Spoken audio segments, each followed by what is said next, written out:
sorry, with project 3. Because, okay, can we start now? Yes. Okay, thank you. So I'm going to spin it up now. Sorry, how can I share my screen here? I'm not very familiar with Teams. Maybe you should help me out. Yeah, you just click on share on top. It's the arrow that go up. Okay. I think I've seen it. Okay.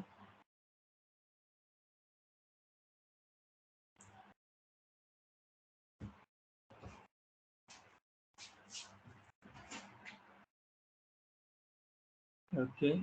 I think I've seen it. So it's coming up. Okay, can you see my screen? Yes. Yeah, I can see your screen. Okay, that's what I wanted to know. So we are starting with this first one, this first case here. This is the first one I want us to start with before we go into the other one that has the EC2 spot, instance, and the EKS. So I want us to start with this because this also makes use of the EC2 spot instance so that it will be easier for us to flow through. So today's case is talking about Lyft case. It's talking about Lyft, and Lyft is now like is a transport organization, and it isn't just any other transport organization. It's a kind of special one. And something interesting about it is that they make use of autonomous vehicles. Vehicles that can drive themselves, self-driving vehicles that doesn't need human assistance or something like that. So that's what this organization is all about. Please, sorry for. Please, can you Okay. hide this? On your this thing, Oh, you see stop okay, sharing and okay, hide. okay. I've done that now. Okay. So thank you very much. So I said Lyft is a transportation organization. So they connect people through by providing rides, do you know the way we have taxi here in Nigeria and all this Uber and Bolt and the likes. But then they make use of autonomous vehicles. That's what they make use of. Probably because of the environment that they are, and they're able to take advantage of the vast resources that they have in their place. And one thing they did, let's okay, thank God everybody's seeing my screen. So the first thing they wrote here is Lyft is a San Francisco-based ride-sharing company, just as I've said. I'm trying to skip some things so that I won't waste time. Lyft is the fastest growing company of its kind in the US, reporting 200% year-over-year growth in 2015 for both rides and income.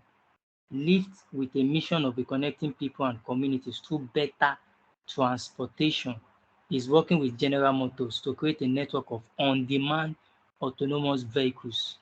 Can you see? That's what I was saying. Their focus is what? In creating network of on-demand autonomous vehicles to meet people's needs, to help them in transportation and then moving goods, moving people wherever they want them to be moved to. And then they have what I observe is that this organization has some resources already running, and they had quite a bit of challenge. And if you look at this place, this is the challenge they had.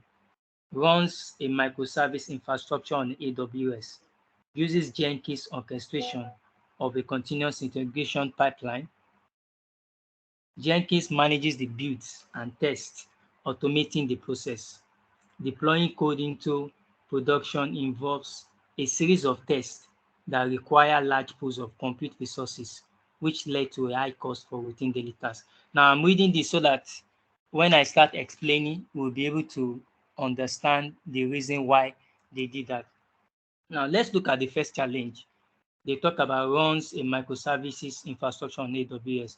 What is this microservice infrastructure? Remember that this is a transport organization, and they are into autonomous vehicles.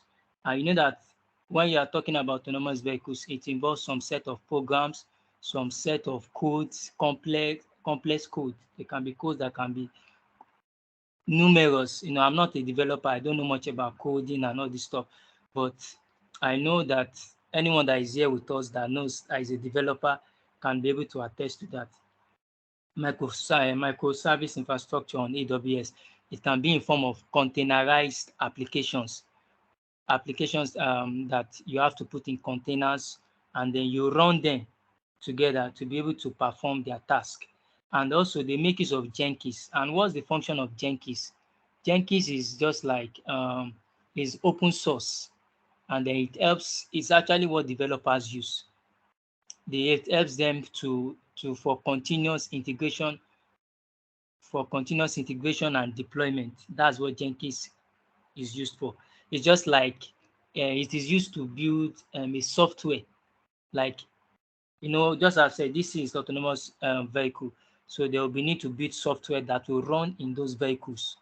Software that must be compatible, and they must be how will I call it, tested to ensure that there is no error. Remember that it's a self-driving car, and any form of error can jeopardize human life, and it can also ruin the organization.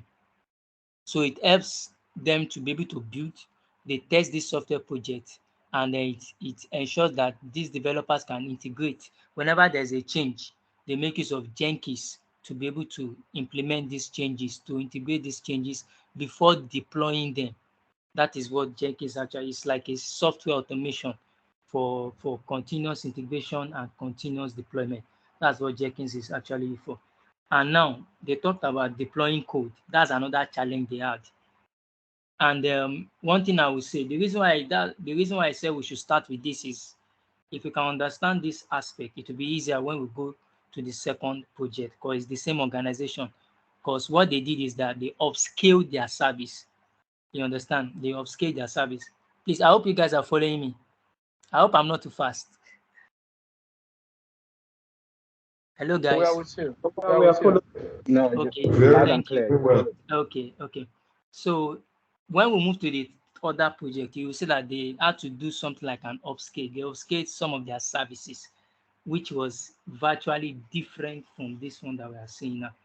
Now, what did they do to do this? Remember that they had to deploy code, right? They will have to deploy code, and the essence of deploying this code, they have to test these codes. They have to do something like a simulation in an environment to ensure that before these codes are being implemented, or before they are deployed in these vehicles, are we sure that these codes are are they thorough? Are they free from errors? Are they free from anything that can lead to manipulation, or are they free from, or what can we do to make the code better? So they need to test this, and in testing this code, it will take a lot of compute resources. For some of us that have played game, they will understand this very well. For example, if you are playing game, for example, let me use FIFA or PES or Football Manager. When you are playing those kind of games, they how will I call it?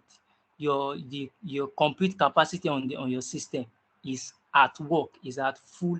Let me not say it's at maximum. I won't say it's at maximum, but it is being utilized more, if you understand what I'm saying very well.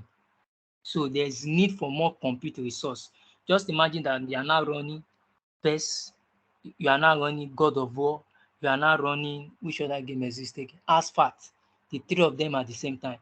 I can bet you that if your system can't do it, your system will shut down. Possibly that's what it will do. Because those three resources, they are, how will I call it, they are compute intensive, and they are fighting for resources on your system. Because if you don't have enough RAM on your phone, if you don't have enough compute resource to actually process all this, if the speed of your processor can't handle it, your system will just collapse. And this is what these guys, that's the challenge. They have numerous number of vehicles, and they need to deploy some of this code, and they need to simulate as many codes as possible. And then we know, at least we have been introduced to EC2, Elastic Compute Cloud. We have been introduced to that. And we know what EC2, we are told that EC2 is more or less like a server. That's what EC2 is. And now, the concept of your system is Sorry, we can't see your screen. okay, sorry. Can you see my screen now? Not yet. Oh, sorry, I guess that's network. Oh my God, apologies. Oh my God. Let me try and see if I can load it from this place. I apologize about that. Okay, let me share this other one. Let me share this other one. Okay, while we are waiting for that. Oh God, why is network doing me like this evening? The network, why?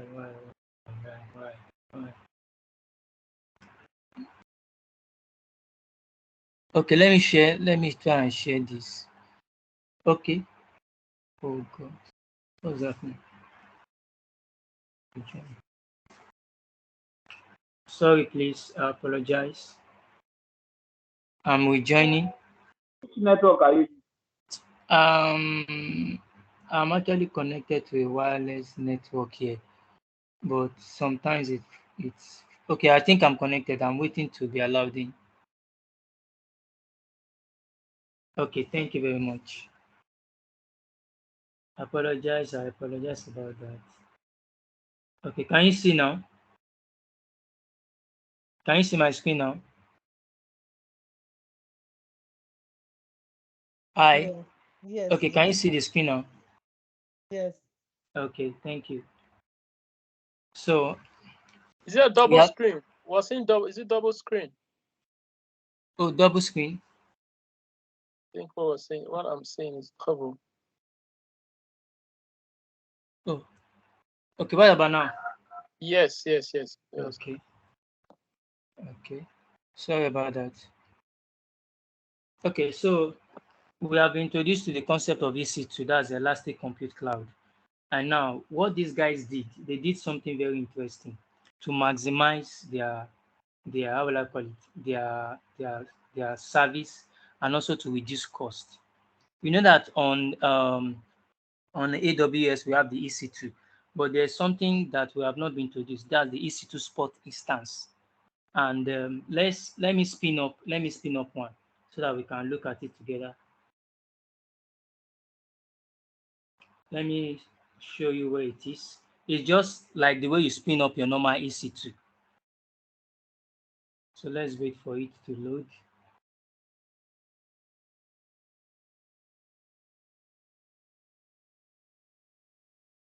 So while it is loading, let me just explain the concept of how the EC2 Spot instances.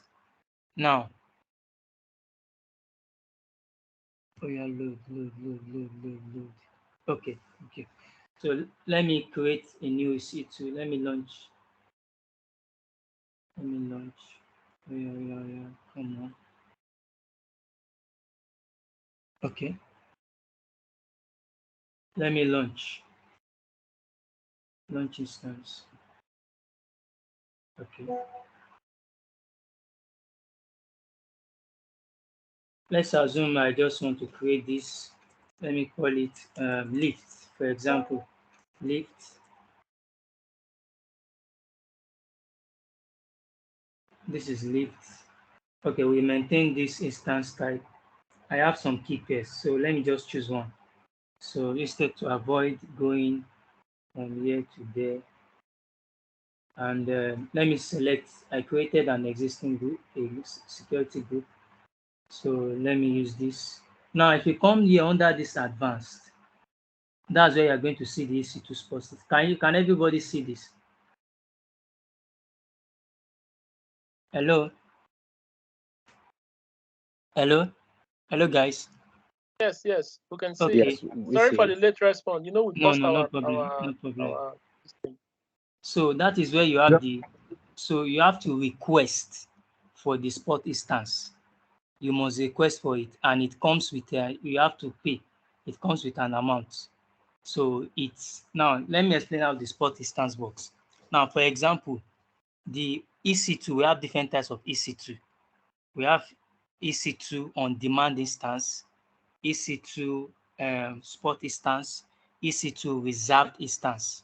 Now, how do these three work? How are they different? Now, the EC2 on demand instance is like the normal one we launch. This normal one, that one you pay as you use it. Now, the EC2 spot instance, you only pay when you use it. And now, what did I mean by when you use it? It is not on demand. It's like you are borrowing something. Are you getting me now? You borrow something from someone, and then when you are done, you return it back. It is not your own.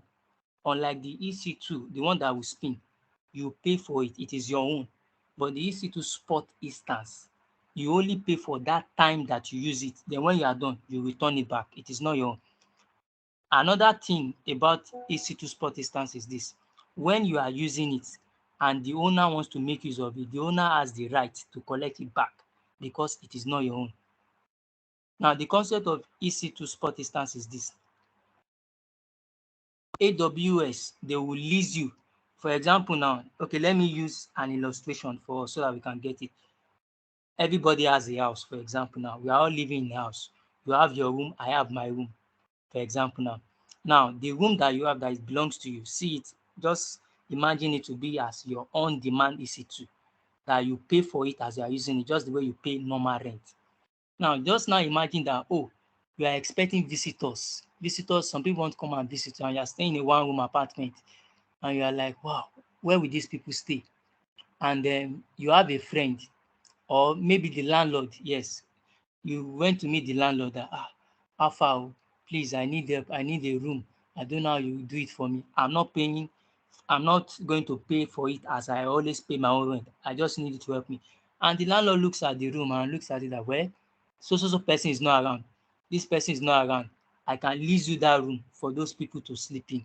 Now, in that agreement is that when the person is coming, whether your family members are there or anything is there, you only have 2 minutes notification to pack your loads out of that space that is not your own.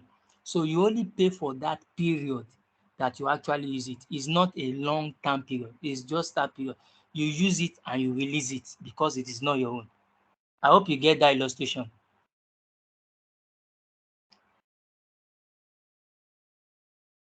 I hope you guys get the illustration. Yes, No, but Yeah, we it's, got. for me, Okay. no. Sorry? I don't understand it. Okay, let me explain again. There's like a landlord has a house, for example. Now, you go to the landlord, okay, you need a space to live in, to rent.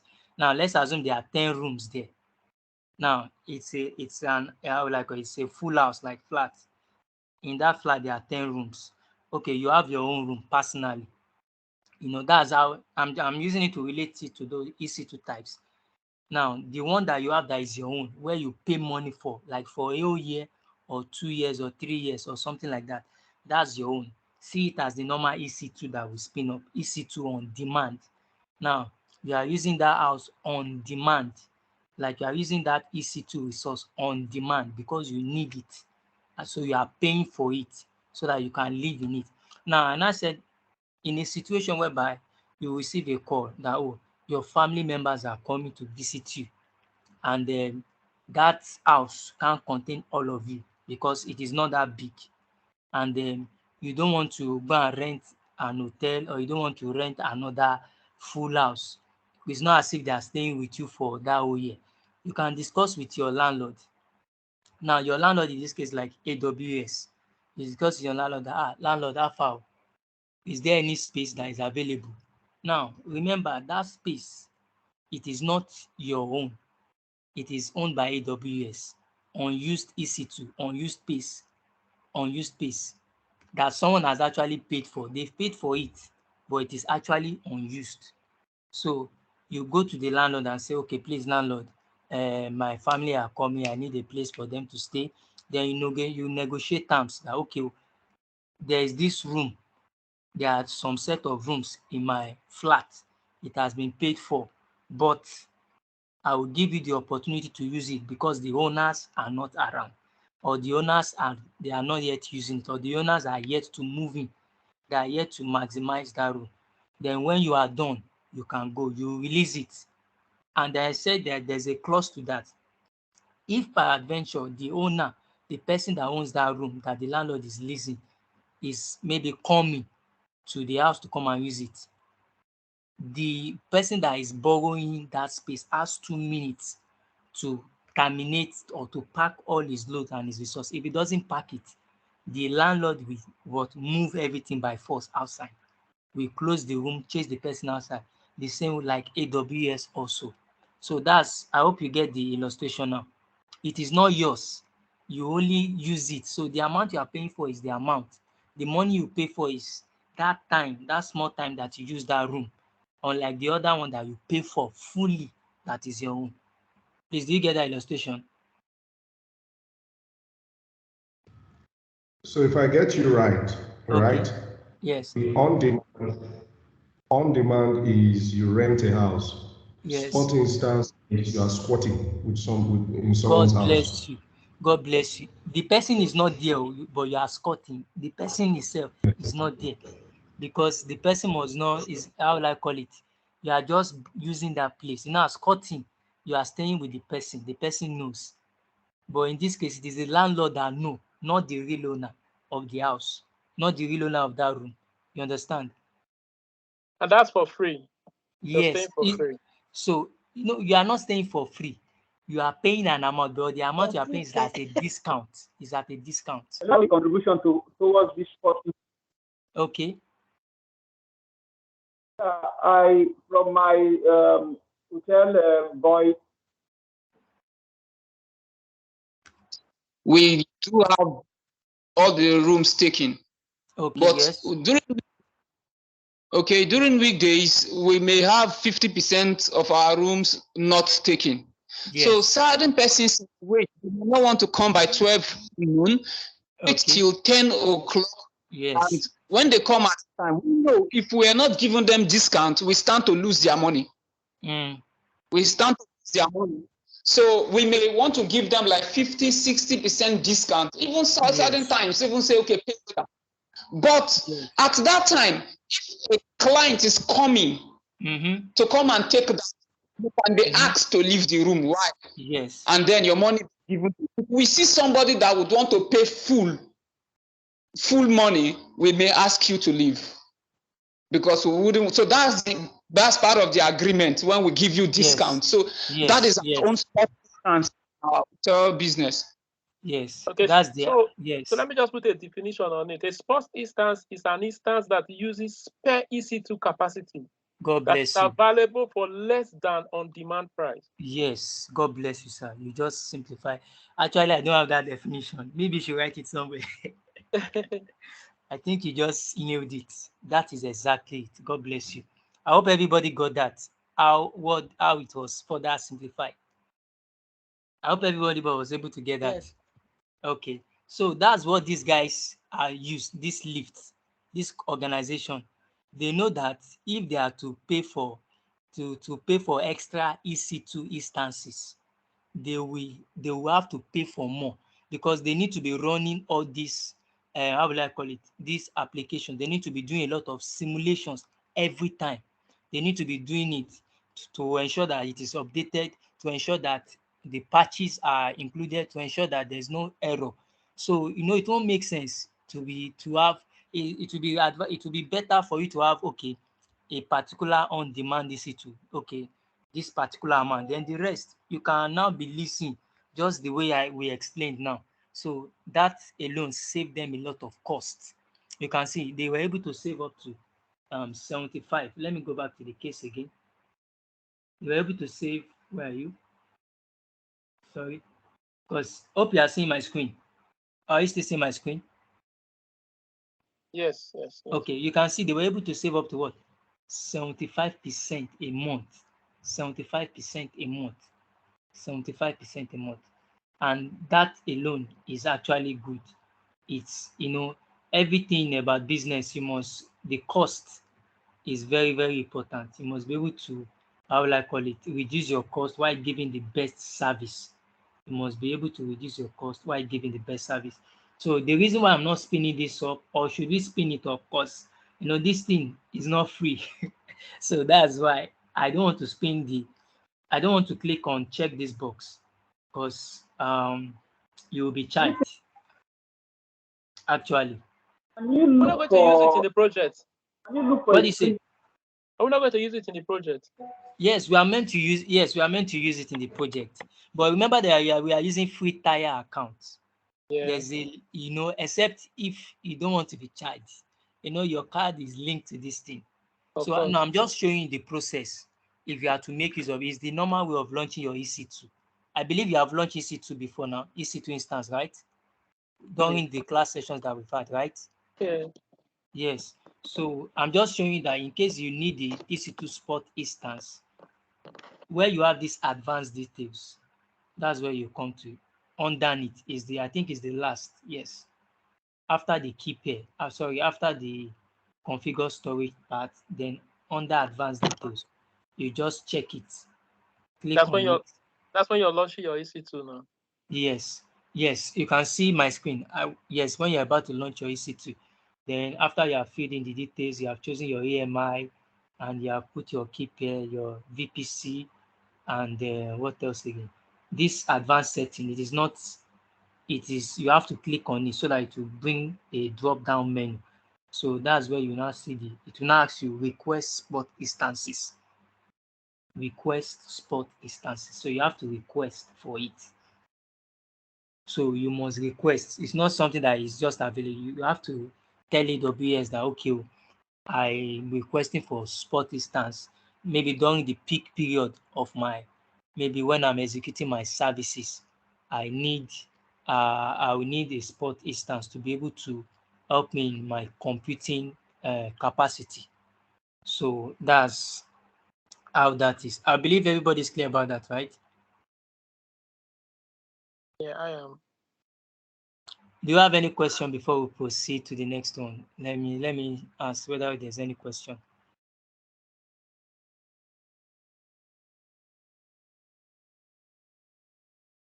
Hello, guys.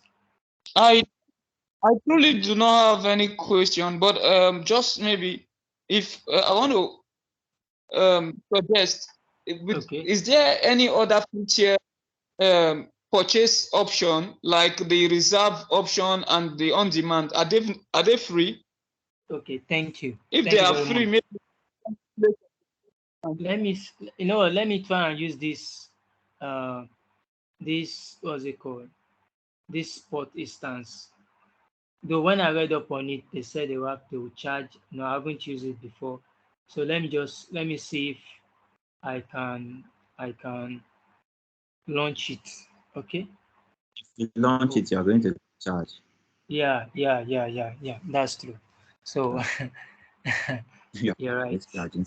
So it's not much. You are willing to risk the amount. I know. So the charge between 0.038 dollars to $0.039. Yeah. Wow. So it's not much. It's later anyway, so it won't take you a lot. But if you want to, I won't advise to launch it. Okay.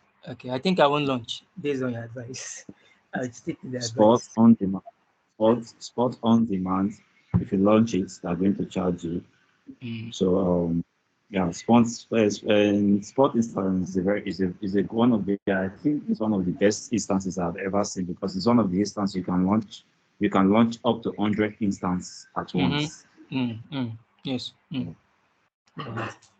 Is this Mr. Raphael, if I'm right? Yes. Okay, yeah, good evening. Right. The pleasure meeting you. Okay. Are we good on that based on what Mr. Raphael says? So he's giving us the implication of that. So it's just for us to understand. You can ignore it and continue. Just continue the project. So let's develop as you go. This spot instance will come out is always in the exam. You have to study the spot instance and make sure you study the block instance. The block instance, they are taking it away this month, the 31st of this month. They're not using the services anymore, but it will still appear in your exams. Okay, that's noted. Thank you very much. Are you're speaking in regards to the EBS volumes? Sorry? Are you speaking in regards to like the EBS volumes? No. There's a service in this spot instance. It's called block spot instance. It's no longer here. You can't see it. It's supposed to be in this place where you are, right? Okay, it was there formally. Yes, it was there formally. Okay. So the services, they took it off, but the services still appear in the exam. Okay. Yeah. Okay. So you have to read about it. You're taking your exam. Okay. Okay. All right, come on with your project. All right. Okay. Thank you very much. I really appreciate your contribution. Thank you, sir. So, okay, let's go to the other one. The second case. Where are you? Okay. So, you will observe something here. They still make use of the EC2 spot instance. And I mean, the second case, I believe you are all seeing my screen, right? Yes. Okay, thank you. So they still made use of EC2 spot instance, but something was different here. They make use of EKS, amazing EKS, that's Elastic Kubernetes Service, Elastic Kubernetes Service. Now, everything that is here are virtually all we've talked about in the other one, the first case. Remember that we said they make use of Jenkins, and Jenkins is, how will I call it, is like an open source. It's like a software. I'm not sure if it's software. I believe there are people here, there are developers here that can help me. But my only to understand is that it helps you to build and test your software projects. That's what it helps you to do for integration and also for deployment. And probably if there's a change in your project, or there's you are trying to upgrade something, you're trying to update something, that's what you use Jenkins for. I hope that's what I know it to be in my own little way. And just as I've said, they may still made use. Let's look at the challenge. Okay. Unfortunately, the challenge is not here. But just as I've said, it is still the same thing. Now let's go back.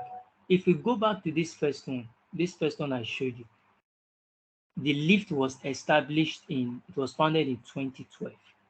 So that was when they started using this, I believe, in 2012. Now, they grew up, they had a 200% growth up to year 2015. And now, if you go to the next one, this is talking about year 2017. Year 2017. Now, that's why I said we should start with that one so that we can, it's more or less like a flow. It's like an upgrade in what they have done in the past. You can see they still refer back to this 2012, which was when they started before, which was how they started.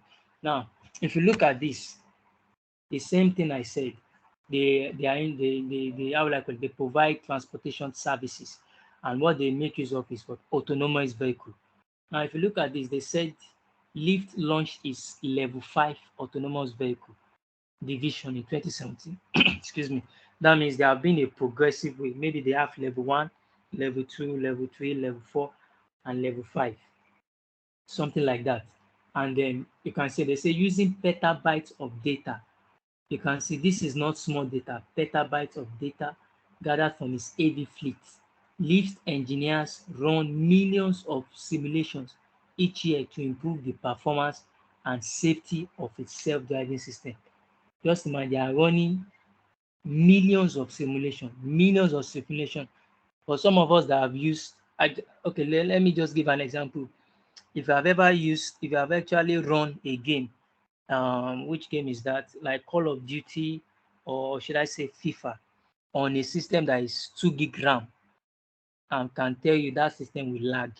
Well, I know that there are people that can testify to that, because it will take a lot of, how will I call it, compute space on your system, because those games are compute intensive, just as I've said earlier. So you need a lot of compute capacity to be able to run. Just imagine they are running millions of simulations because of the fleet of AV, of autonomous vehicles that they have, how will I call it, in the system. And then see what they say, but those simulations are compute intensive, and Lyft knew it would need massive computing power that could scale up and down at an affordable price. That could scale up and down at what? An affordable price. And that was when, remember that they have actually been working with AWS from the onset when they started, as I've shown you from the other one. And then they made use of, they took advantage of EC2 spot instance. That's one. They took advantage of EC2 spot instance. We have actually explained that, when you need it, that is when you have access. And as you are using it, you release it because it is not yours. You pay for that particular instant, that spot. That's why they call it spot. They call it spot price. The amount you pay is called spot price for that particular time that you used it. That is what you are going to pay for. And now the only thing that is different here is the Amazon Elastic Kubernetes service. That's the only thing. And now they use this for their what? For their simulation workload. Now, I will actually take some time to explain that. I just hope I'll be able to do my best to explain it in the way that everybody will be able to grasp it. And I believe Mr. Raphael is also here, can also assist. Before I talk about Kubernetes, there are some things we must act. How will I call it? That surrounds Kubernetes in itself. Now, why do they need Kubernetes, and why Amazon Kubernetes service? Why Amazon Elastic Kubernetes service? They could have decided that, oh, we could run this thing by ourselves. They could leverage on the normal Kubernetes, which is available, the normal one. Why EKS? Why Amazon EKS? Now, firstly, let's talk about what Kubernetes is and why do we need Kubernetes? Kubernetes are used to manage several containers. That's what Kubernetes are actually used for. Now, before I actually go further, let me explain what some of this concept I'm going to say. Permit me, I would like to share something. I had to actually come. Please, are you seeing? Okay, still. Can you see this image? Can everyone see this image? Yes. I just loaded. Okay, thank you. Now, in times past, when you with the traditional system, in times past, you can have different types of servers. You can have like a lot of servers serving different purposes. And sometimes you can have just one particular hardware having loads of servers on it. Can have like 2 to 3 servers. And just imagine there can be situation whereby there can be peak period whereby two how will I call it? 2 servers will be taking a lot of compute space on that particular hardware. There will be while the third one will be suffering, and then it won't be, how will I call it? It won't be effective.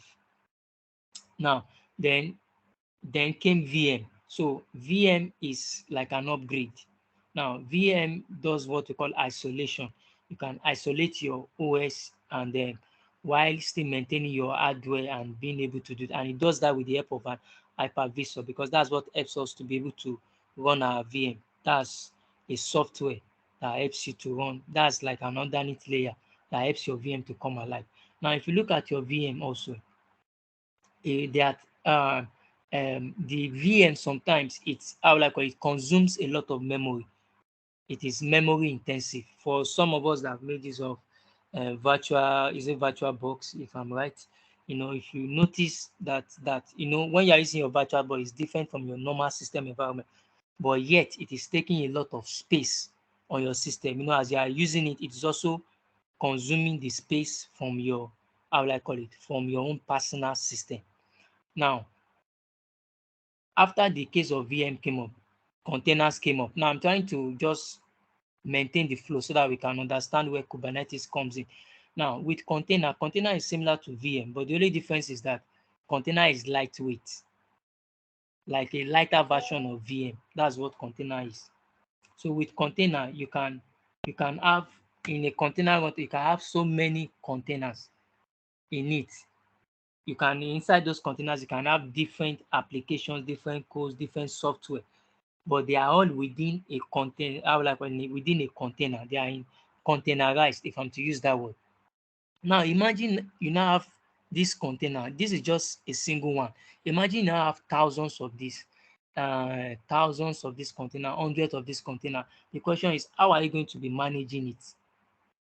it will be very, it will be cumbersome, because the application, the codes that are on this container can be as complex. Now, I'm not a programmer, so I don't know much, but I know that in this case, codes can be very complex depending on what you are trying to do. So you need, that's where Kubernetes comes in. Kubernetes helps you to manage your containers. It will interact with the engine to make sure that the containers communicate.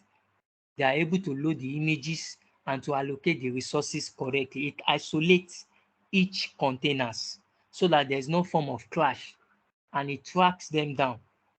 And the way it tracks them down is by labeling each container so that each container don't get mixed up. That is what Kubernetes helps you to do that. It helps you to configure, it helps you to deploy, it helps you to manage, to monitor your containerized applications. And another thing it does is, instead of manually updating your container, or maybe your container is down, you now want to put it on. Maybe your container is meant to be up at a particular time. Maybe due to one reason or the other, the container shuts down. You now have to go there and spin it up by yourself. Instead of doing that, the Kubernetes, based on what you have actually done into it, the Kubernetes will automatically do that for you. It will automatically, how will I call it? It just helps.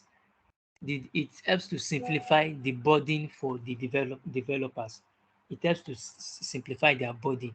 It helps to reduce their burden in doing so many things at the same time, which sometimes can be complex. It helps developers to manage the containers that run application, to ensure that there's no downtime at all. Just as I said, if any container fails, another one will need to take this place. And the Kubernetes, what it does is just manage it automatically, and it will restart it. And if there's any issue, or maybe any container is trying to interact, is trying to affect other containers, it can shut it down, and then while it is resolving the issue. So that is what Kubernetes does. Now, why Amazon EKS? Now, under Kubernetes, there are two things that are very important. You have the master node, and you have the workers node. Now, the master node is, I think I have it here. Okay, let me spin this up. Let me just show this up. Now, you have two nodes. Okay, thank God I tagged it, master node and the worker node.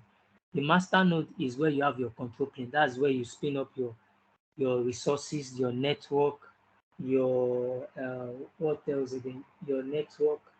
I'm trying to remember your network and every other thing that will make that's where your load balancer, your network.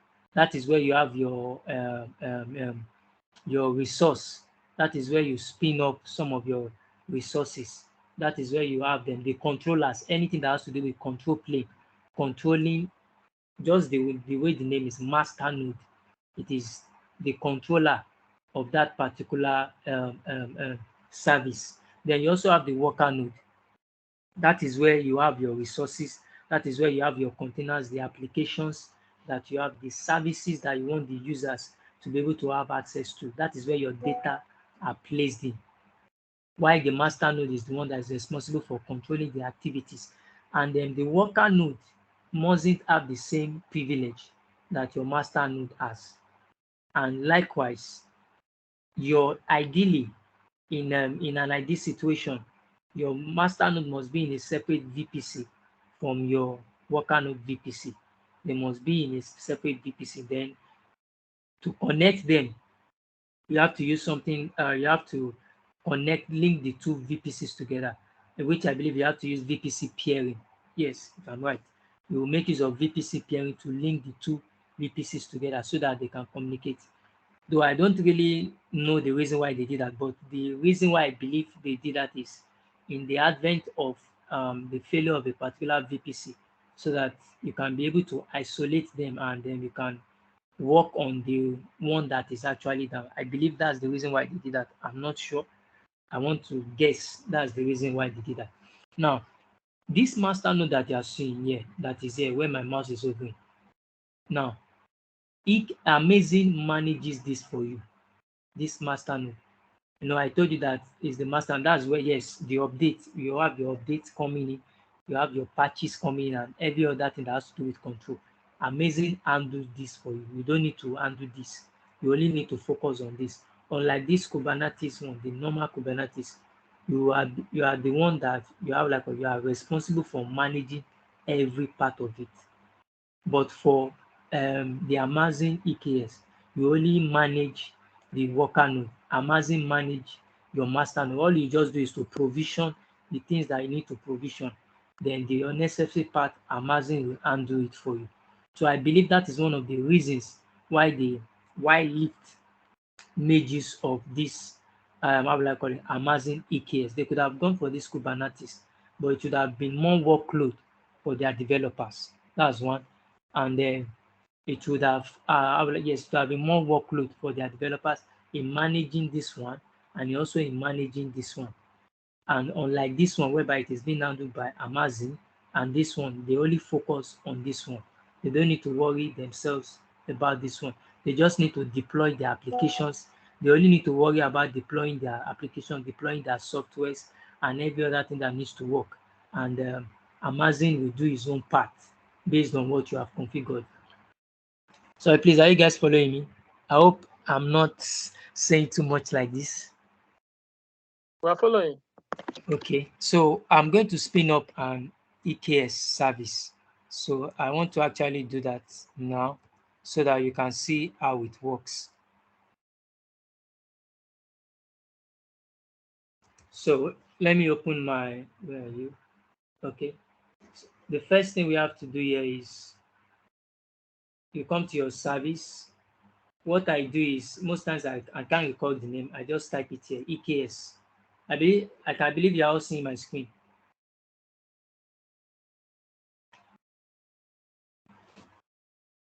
Can you all see my screen? Yes, you're fine. Yes. Okay. Yes, Okay. it's fine. Okay. So I'm spinning up. So I want to create an EKS. Now, the first thing is if you have to create an EKS, you have to create a cluster. That's the first thing you have to do.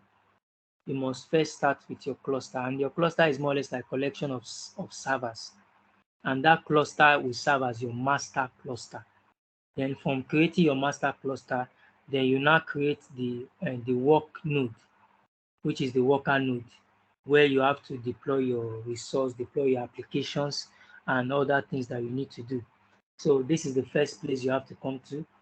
I don't know exactly where it is. I just type it here, EKS, and then I have this. Now, the first thing is this. You add your cluster. That's the first thing. You have to create.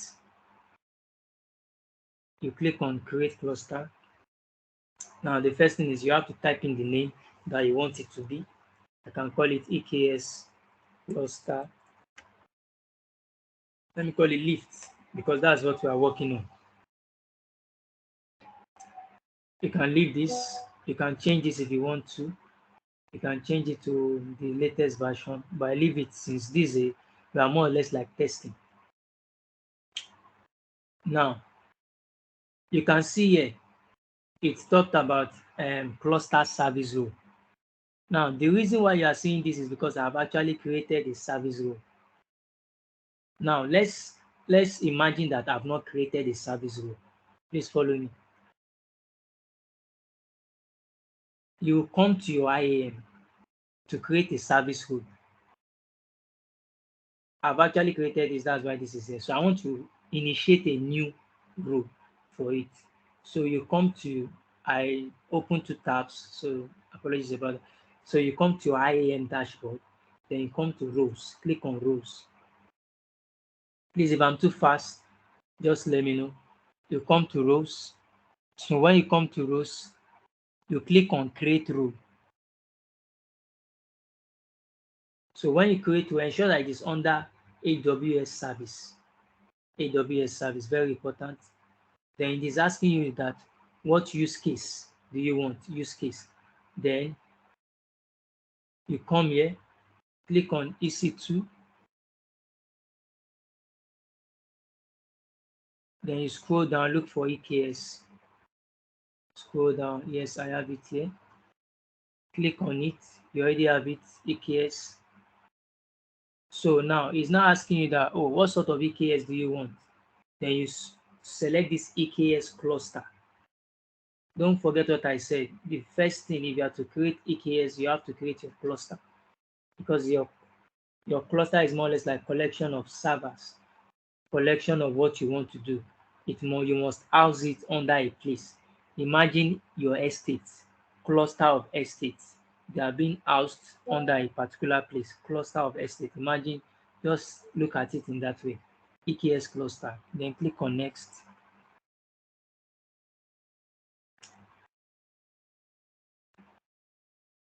So this policy permission is here by default. You don't need to bother yourself, just leave it, then click on next. Now it is asking you for role name. Let me call it EKS cluster role policy. Let me go back. Lift.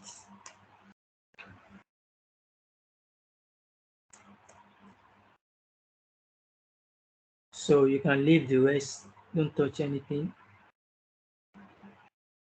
Then you leave this alone. That's the permission that I've given to it, which is very sufficient. Amazing EKS cluster policy. You can see what they wrote here, AWS manage, just as what I said. AWS will be the one to manage your master node for you. You don't need to bother yourself about anything. You just need to focus on deploying your own resources. Just do your own part. Then click on create role. So you wait for it. You can see here it is creating the role. Now it has been created. Let's go to view role. Let's view it.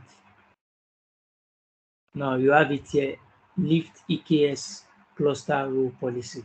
So let me go back to this place. Let me refresh.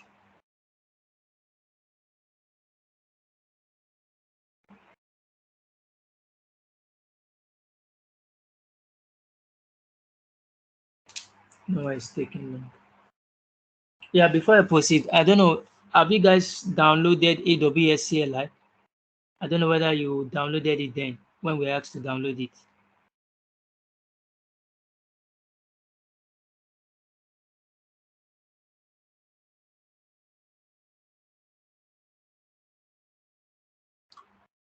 Can you guys hear me?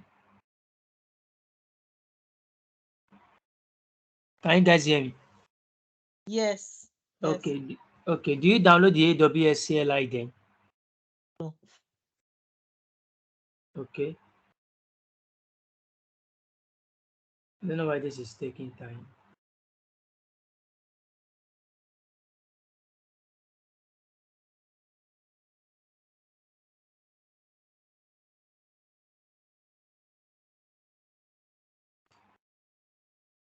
I don't know why this is taking time.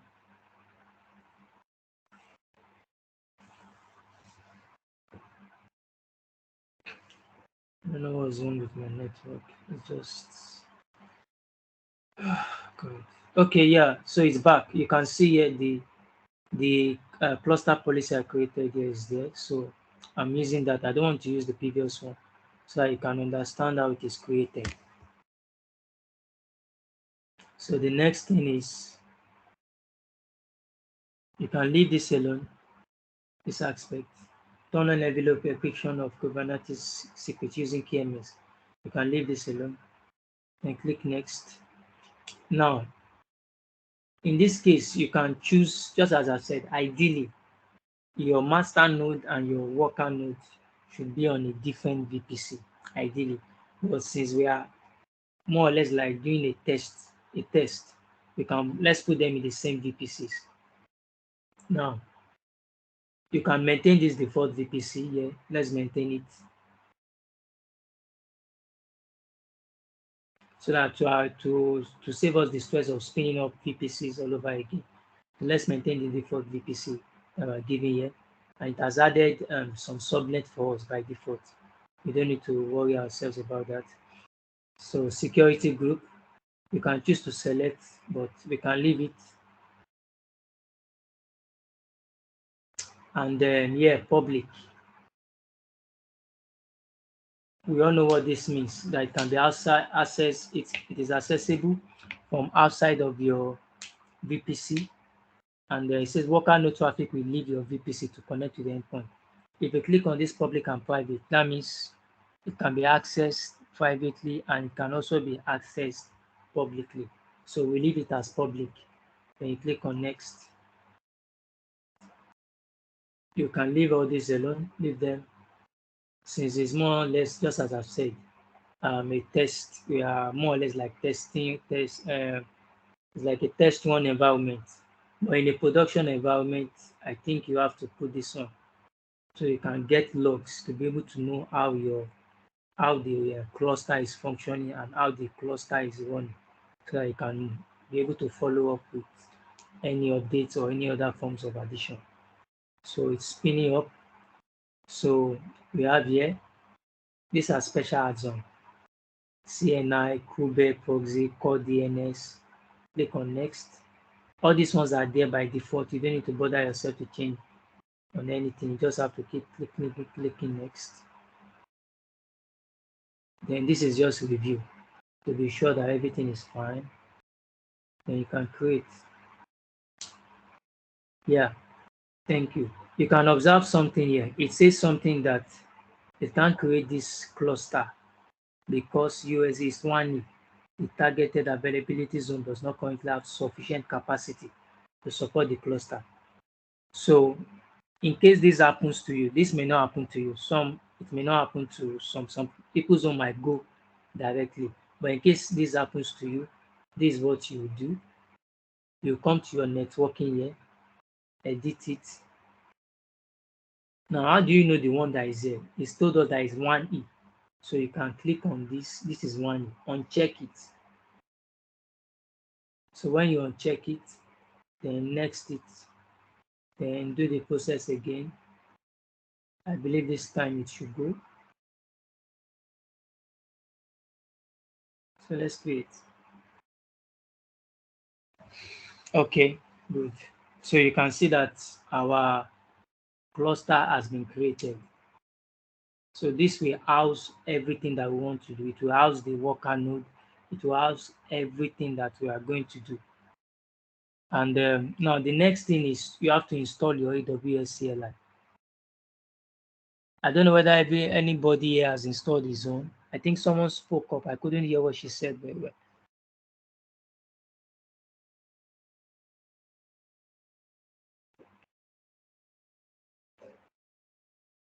Who amongst us here is yet to install the AWS CLI?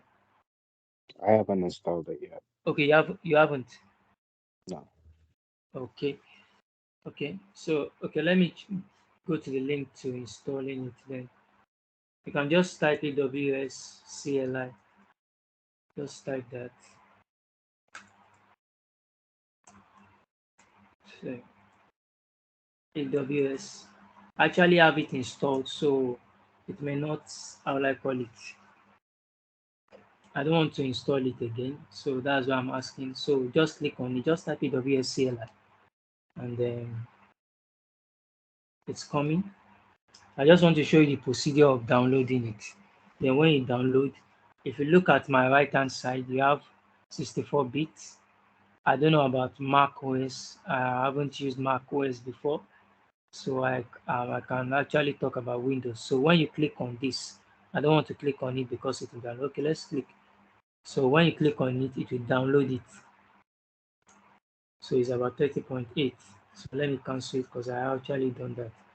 So when it is done downloading, the next thing you have to do is to install it. And when you install it, you won't see it as an application on your system. It works with your CMD, your command prompt, your Windows command prompt. That's what it works with. So when you install it, you might be looking at that. Where is this CLI that I thought I meant to see it? Like, I know you won't see it, but it is installed on your system. It is actually installed on your system. Please, I hope you get that. Yes, it's clear. Okay, thank you. So after you have done doing that, let's go back to where we are. we have to go back to our IAM. That's identity and access management. You have to go back to that. That is after you have installed your AWS CLI, you have followed the instructions, you have done that. Now, having done that, you have to come to this place, your access key. Now, your access key is very important because your access key is what will make your, how will I call it, is what will enable you to be able to interact with the AWS CLI. It is what will cause you to interact with your cluster. Are you following me? Is what will enable you to interact. It's just like if you remember when we were creating key pair, we were told that if you are to SSH, you must create a key pair because you need that key pair. Without that key pair, you can't do anything like SSH. I know that in that the key pair is what grants you access to be able to remotely connect to your resource that you want to connect to. So in this case, you need your access keys. So you click on this where you have come to your IAM. When you click on it, to your right hand side, these quick links, click on my security credentials to create a new access key. Now, you scroll down. You can see I've actually created some access key here. Let me delete this. I think this should be the last one. Yes. Let me delete this because I'm not using it again. Oh, God. Sorry, let me just see if I can copy this guy to delete it.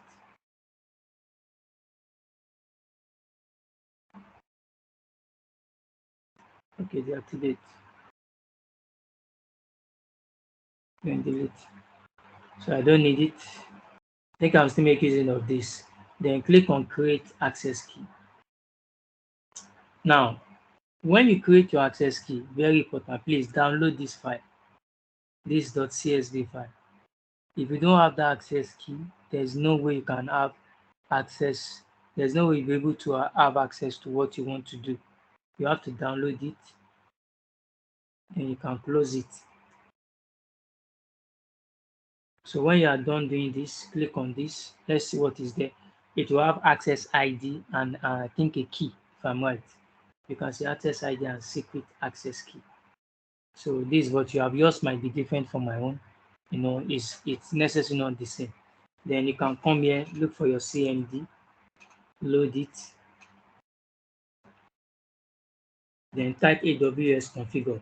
Remember that we have downloaded our AWS CLI. That's why I said you must download your AWS CLI first before you come to this process. It's very important. If you don't download it, you won't be able to do this because your AWS CLI will interact with the Windows command prompt interface. So click that. Let's see what it asks us. Can you see it's asking us for access ID? Then you can come here. This is the access ID here. Click on it, just copy it. You paste it. Then the next one is asking for access key. I come back to this place. I copy it. I paste it. Now, default region. Now, the region is just, it's talking about where you are actually based in, where you are, that region that you are staying. But since this is test environment, we can leave it as none. Likewise, this, we can also leave this as none. Now, this is actually done. Now you have done the first part, interacting with the AWS CLI. You have configured your AWS to be able to interact with what you are trying to do. Now, this is just, let's minimize this. Now, the next thing we have to install is there's something called Kubernetes. Let me open my notepad so that you can see. This is what it's called, kubectl. I don't know how it is pronounced. kubectl. Let me call it kubectl. So it is a CLI utility which interacts with your Kubernetes API server. So that is what your let me not bite my tongue. kubectl is a CLI utility that interacts with your Kubernetes API server. So we can use it to find out the state of the master node and the worker node. That is what the KubeCTL CTL, it helps us to know the state, whether it is active, whether it is functional, or if there's anything wrong with it. That is what the KubeCTL CTL helps us to do. It gives us an insight into that. The next thing they are now going to do is this. Please, are you following? Hope I'm not too fast.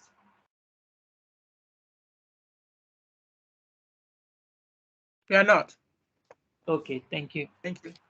Okay, so the next thing you now have to do is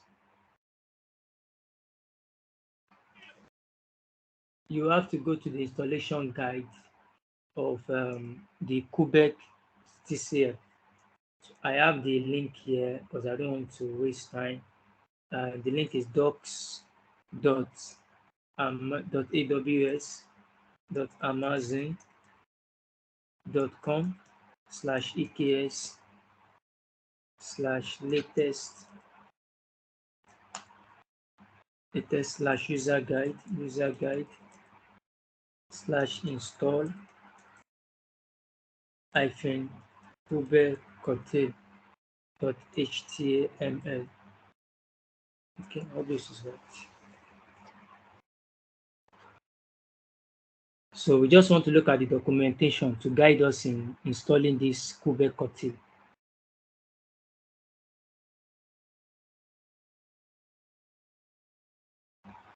Okay, now it's brought it here. It says installing or updating KubeCTL. Now the first thing you are going to do, you come down here, ignore this one. This one is just to check whether you have actually installed it. That's what this one is for. Just come down here. This is where you're going to go to. Now, we have different types of installer. Is it for Mac, Linux, and Windows? In this case, we are using Windows. Just copy this command. Copy it. When you copy it, you can see there are different versions, 1.24, 1.23, but 1.24 is the latest version. You come back to your command prompt, you paste it. You look at this, you can see it says CURL. And what this is trying to tell it, let me just try to explain it in the way I understand it, is that you are trying to download this KubeCTL from this executable file from this site and this version. And you are telling it that you should create a folder for it in your Windows under bin. That is what this actually means. So you can see here that this is actually downloading. So we just have to wait for it to download. I actually have it installed, but let's leave that while it is downloading. Let's leave that alone.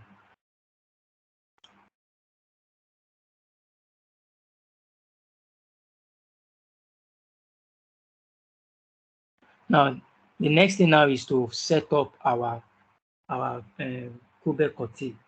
That's the next thing. We have to set it up, and we also have to configure it.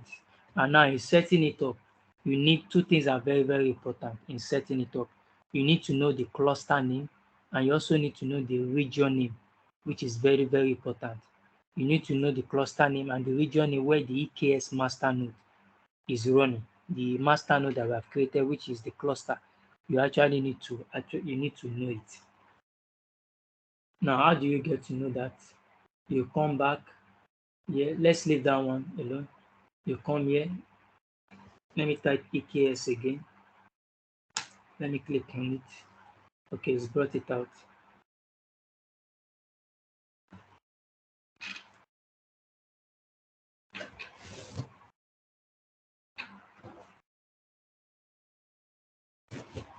Now, okay, now we have it here. You click on this. Now, when you click on it, this is your cluster name. This that you have here. Let's copy it. Let me copy it. Control C. Let me remove this. Okay, let me write it here. To set up your KubeCTL,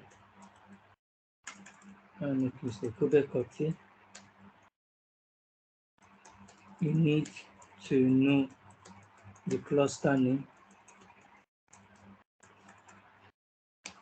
and the region it is connected to.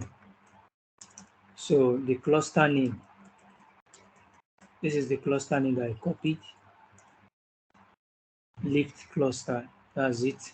Now, the next thing is, what is the region?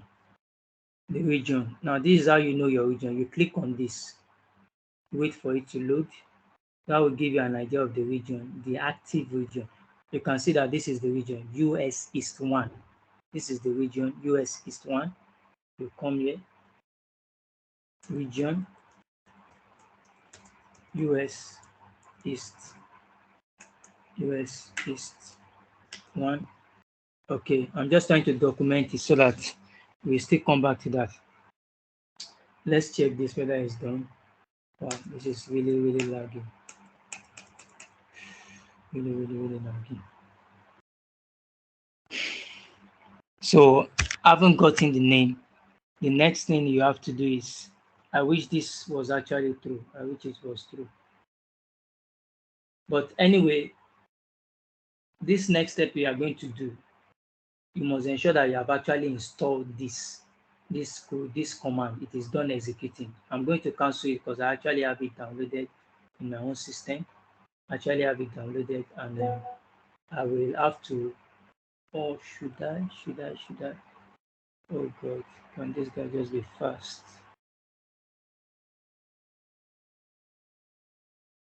Let me see if I can run another CMD side by side. Okay, I think I can. So let me see, Kobe Kotti.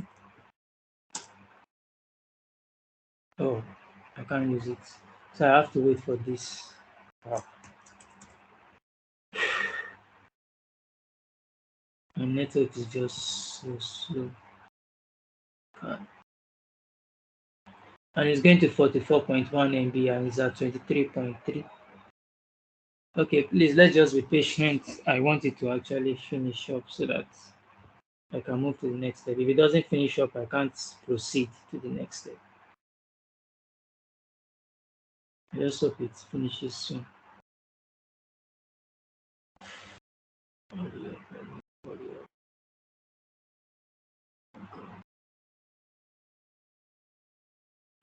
Just speed up. So far, did anybody have any question while we wait for it to install?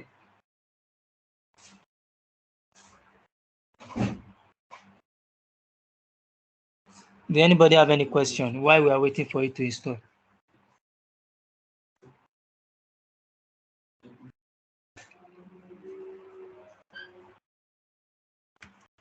Hello, anybody with any question?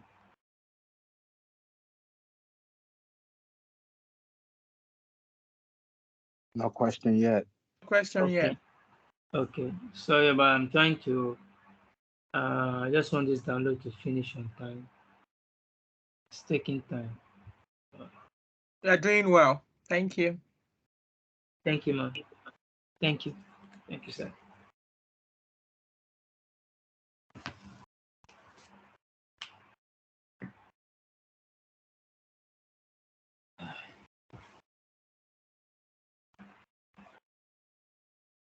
Oh yeah. Okay, let me do it this way. Let me cancel it. I assume that when you guys are doing yours, you ensure that this, when it is done, you will know. When it is actually done, you actually know. Let me cancel this and open it again. Let me open a new one. So let me check. I hope it doesn't ask for this. Wow.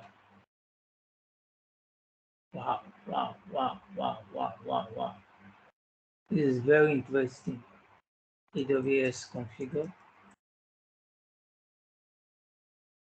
So you're expecting me to finish downloading this? Not fair. This is not fair. Where's the access ID?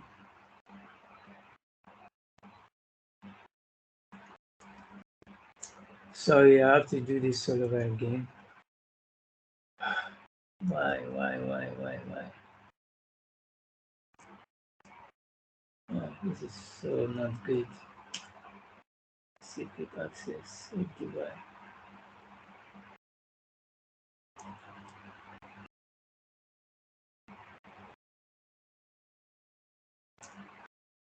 No. Let me see. Let me see. Oh, seriously, I have to install it. Oh, no, no, no, no, no. What I don't want to do, I just have to do it. Oh, God. This is what I was running away from. I don't have any choice now. I'm patient. I'm patient.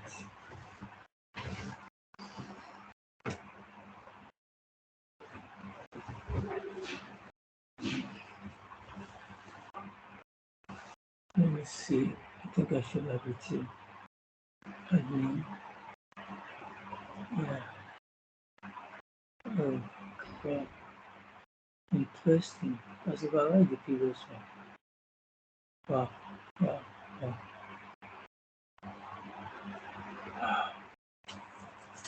Apologies. I should have left that. I thought by closing it, I'll be able to bypass it. But unfortunately, it isn't. It isn't. I just have to wait, compulsively wait. Ah, yeah.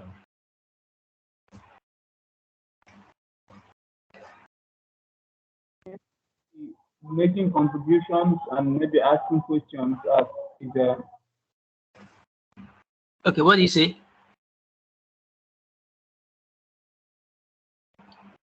So, can you be asking questions, taking contributions as you are waiting for it? okay.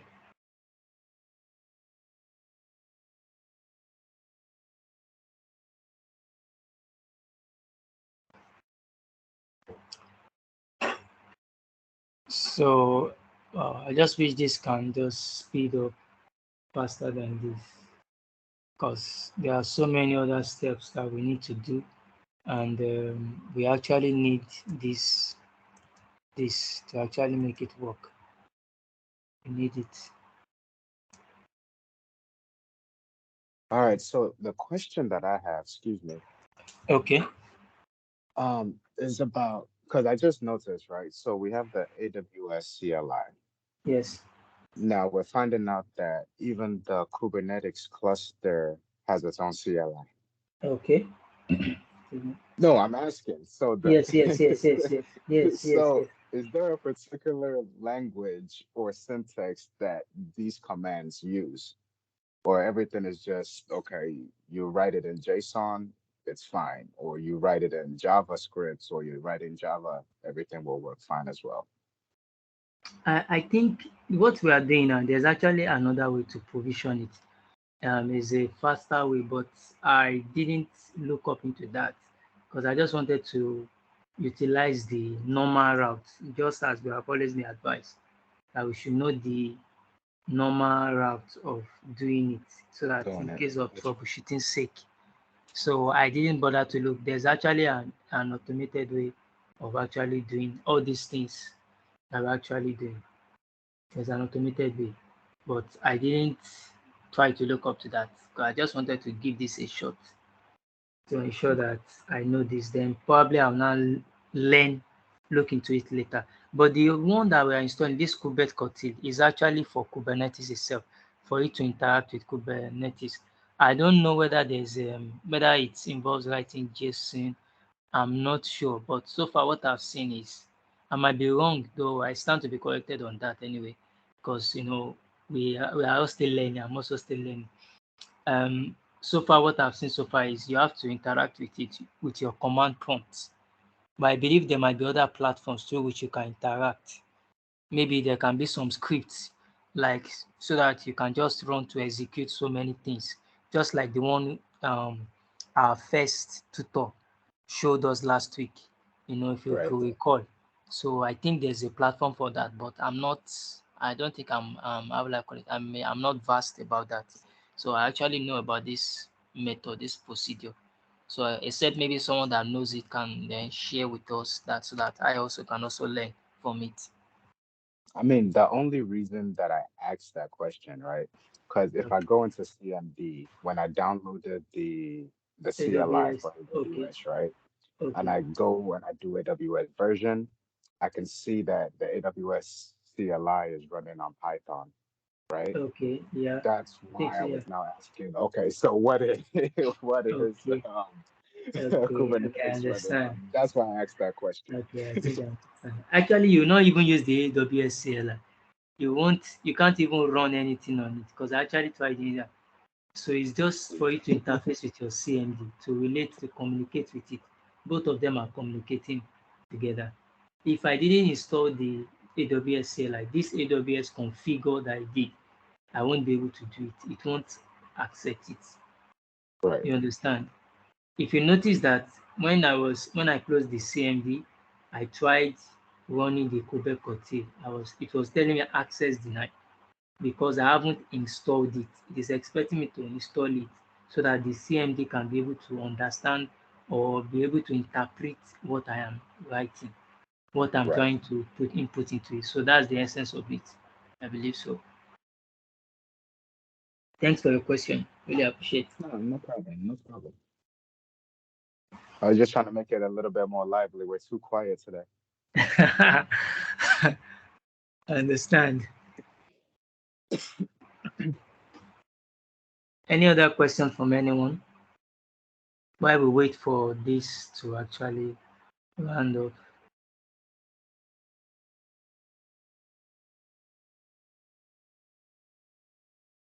This is taking time.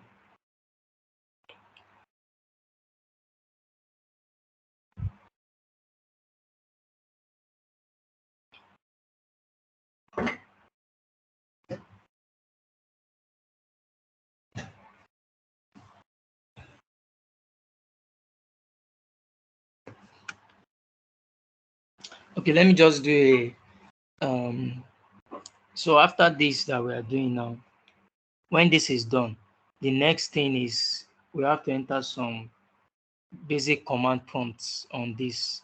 So that's where you see the essence of that cluster name. I wrote out the cluster name and then the region.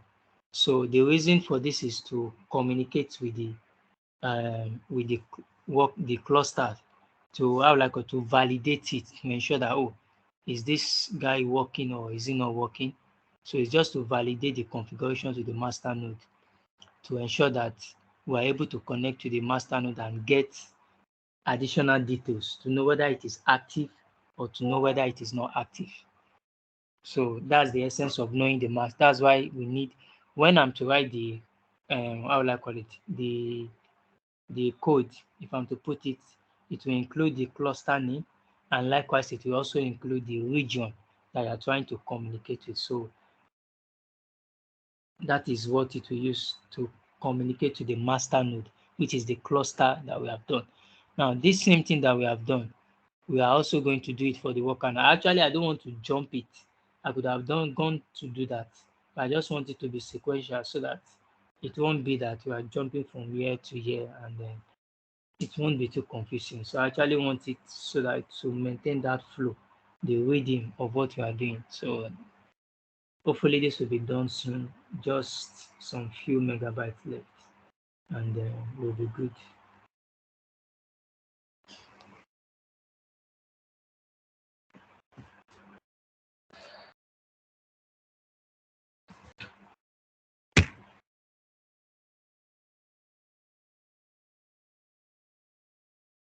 Hurry up, that's the fast. About 7 point something of the left. Let's speed up, please.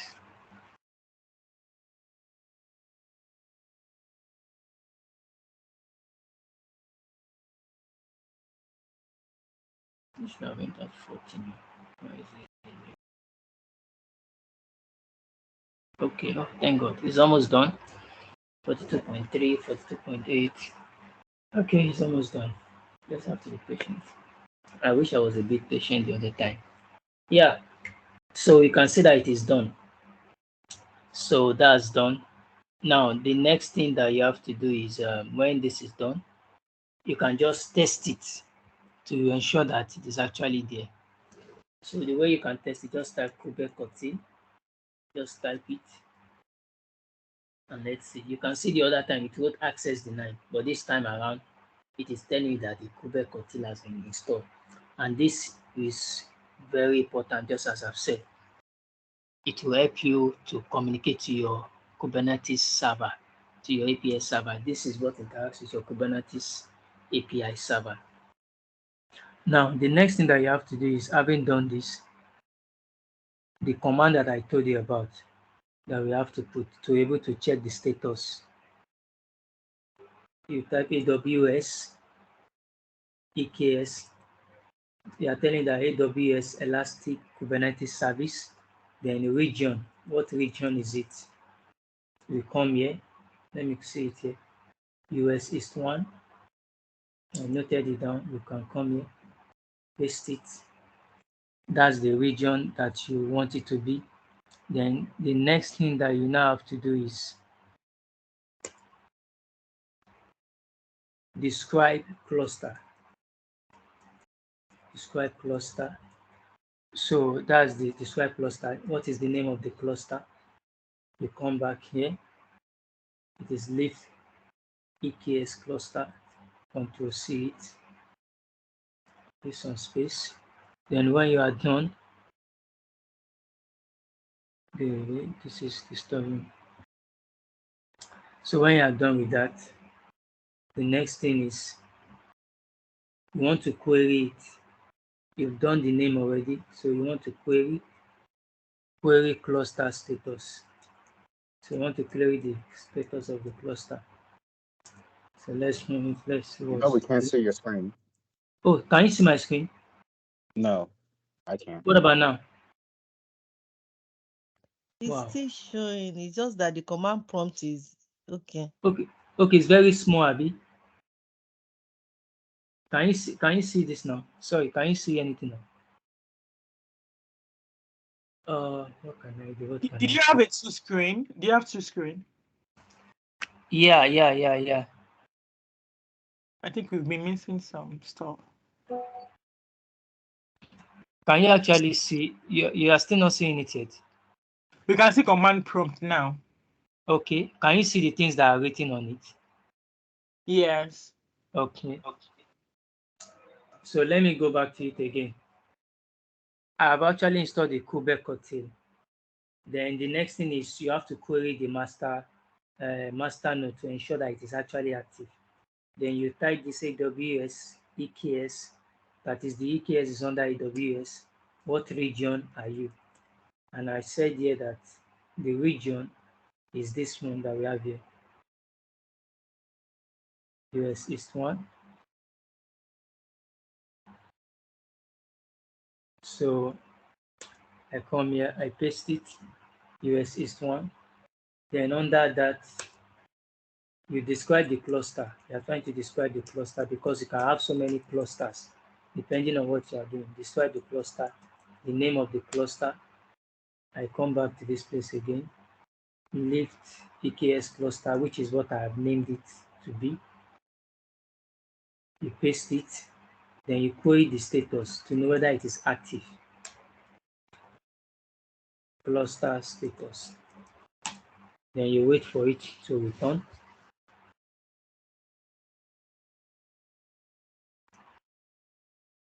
So I believe everybody can see this. It's saying that it is active. Can you see this active?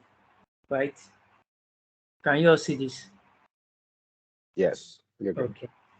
So now you have actually done that part now. You have installed what we communicate with the Kubernetes server. That has been done.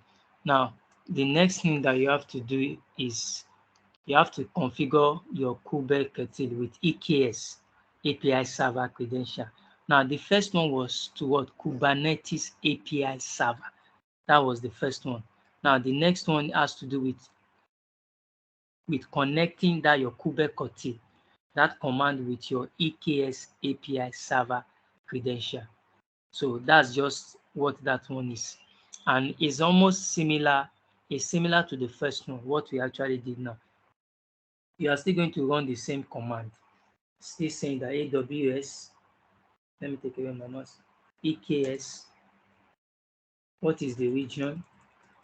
US East 1. Then after the region, we are telling you to update kube, the kube config. update this. What is the name? Now the name is the name of your cluster. I think I actually have it here, lift cluster. Let me just copy it to save me the stress of, let me copy it here. So that's that. Then you click, you run it. Let's wait for it. Now you can see saying added new context. This has been added to this. So this is actually needed to communicate with your EKS API. Now, for you to confirm this, you can come to your, how will I call it, to your Windows. Let me enlarge this. Come to your local disk, users, then your own user. In this case, mine is admin1. Then when you come here, you see something like .kube. You can see what we just did now. Just right click and open it with Windows. I could have used Notepad, but Notepad will make it small.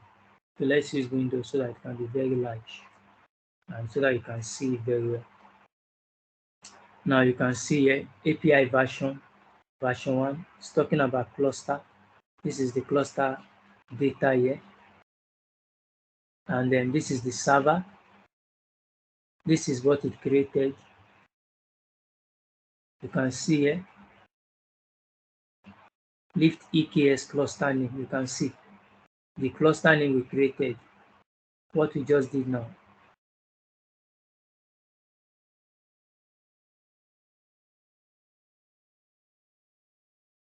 What we just did now, the name, lift EKS cluster.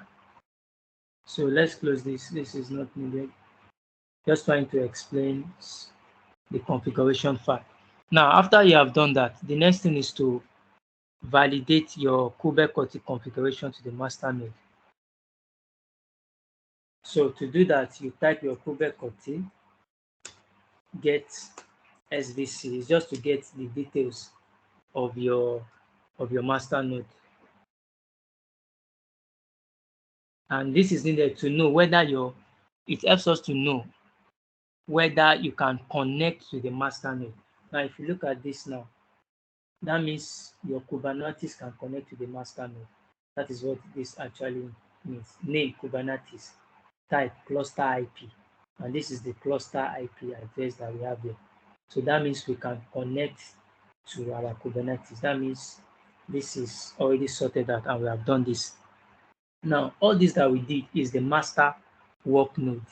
Sorry, master node. Remember the illustration I showed you? Let me go back to it again. Where is it? Is it this?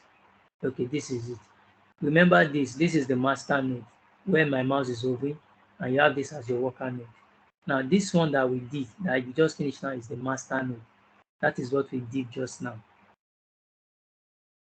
We just finished this aspect. Now, the last aspect that is left is what? Your worker node, where you are going to put your resources, your containers, and your apps, and every other things, your images, where you have your codes running, the libraries, and the likes, where the users can fetch data from or fetch information from.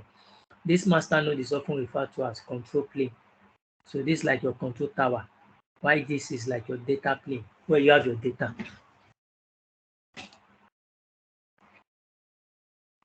So let's go back to that. Then let's go back to our AWS account. Now we have done that.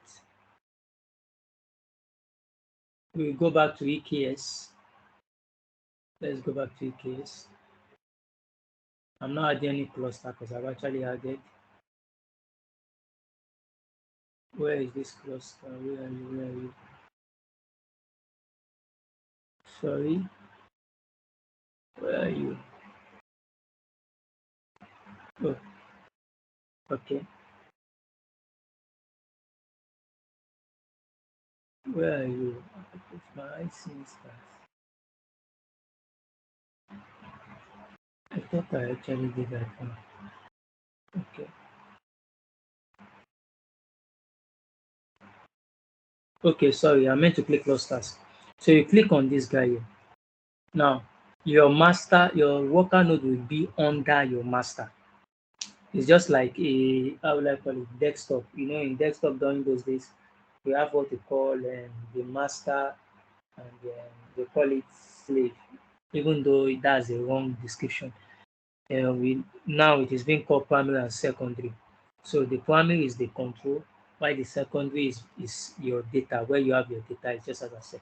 So then you click on that display where you have compute.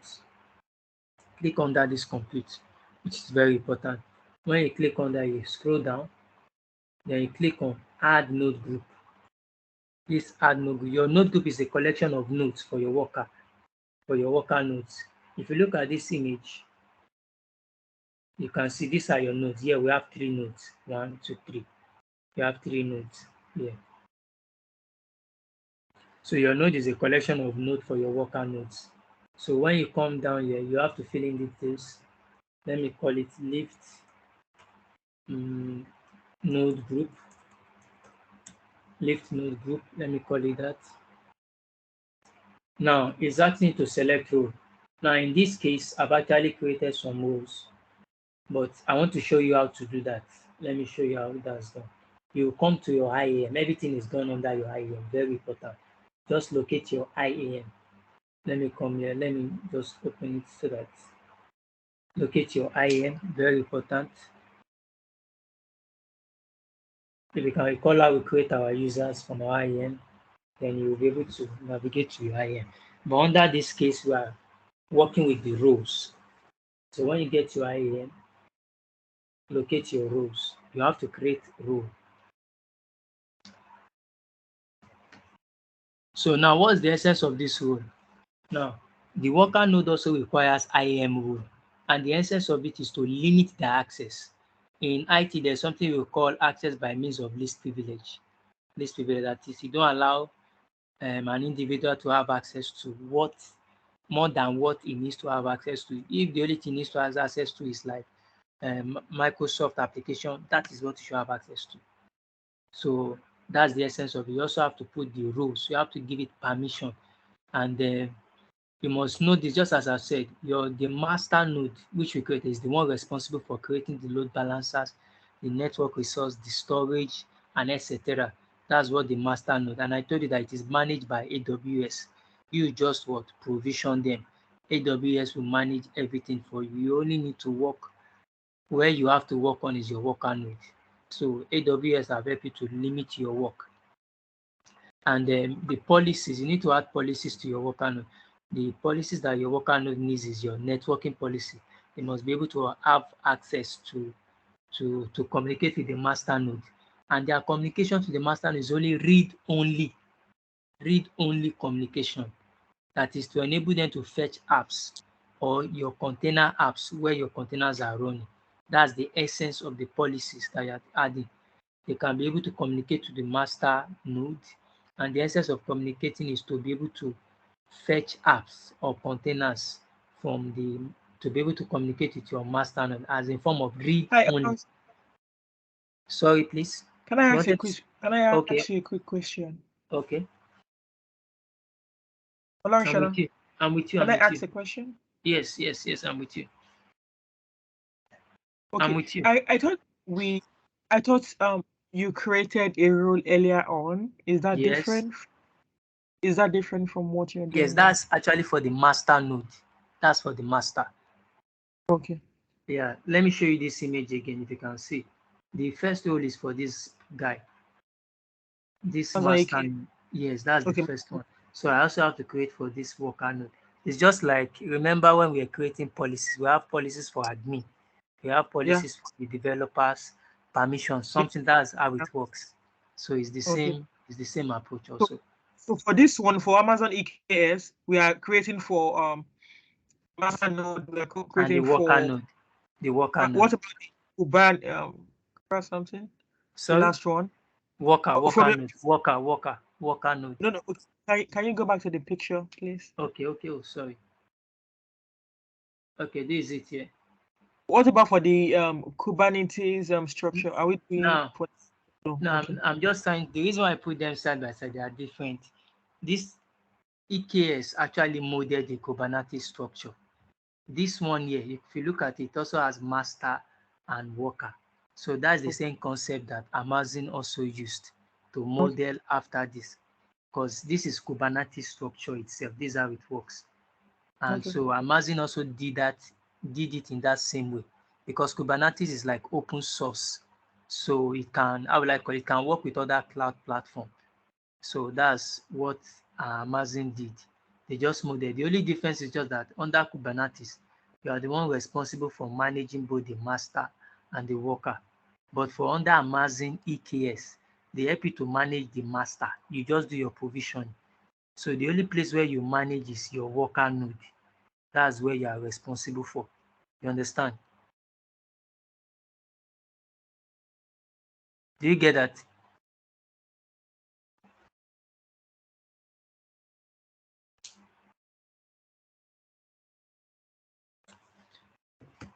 Okay, so are you with me? Do you get that? Yeah, I get but I think your network is kind of you know. Okay, apologies. Okay, no, but do you get what I said now? Do you get that? Thank you so much. Okay, thank you very much. So the next is to create another role. Excuse me.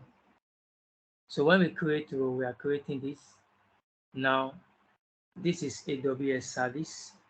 Now, remember that when we did for the master node, we selected this service. This was where we came to. We came to this and we selected EKS.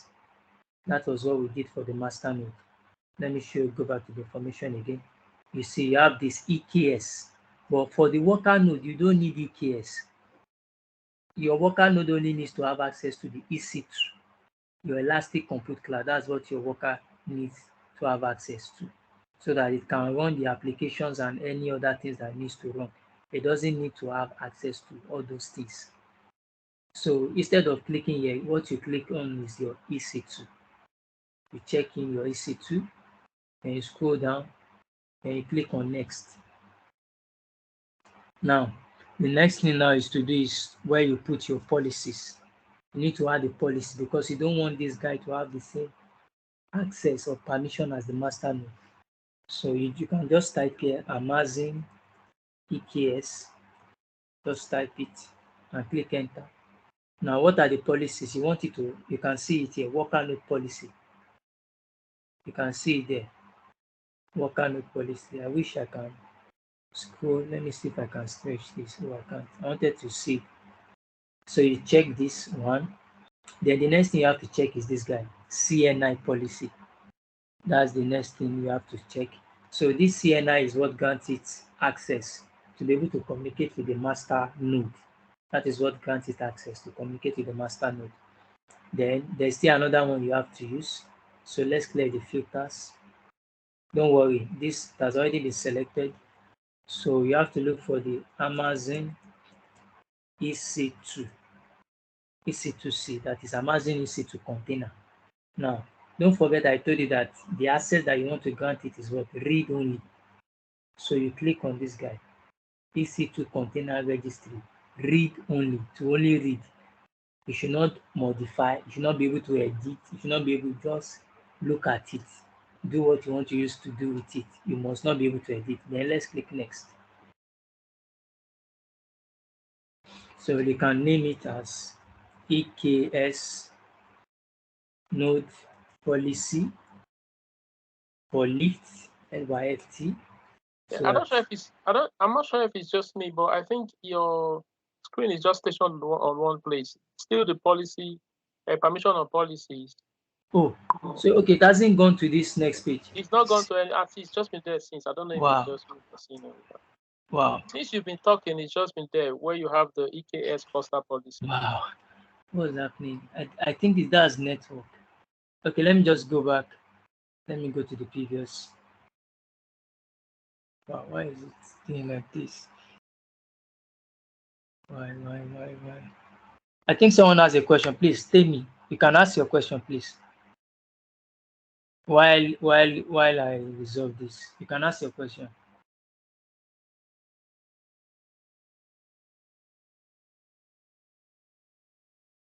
Temi?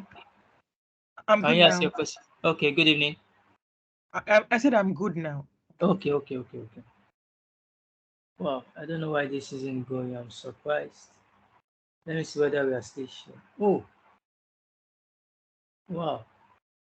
I think my screen actually stopped sharing. Wow, apologies. I'm coming. Yeah, maybe that's the thing. Yeah, I see that. I'm coming. Let me join back again. I don't know what's happening. Oh God, why? We join. Okay, I'm joining back now. Thanks for bringing that to my notification. I didn't see that.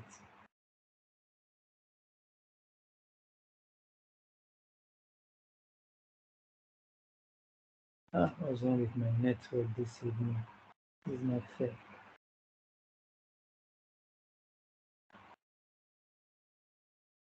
Apologies, it's coming up.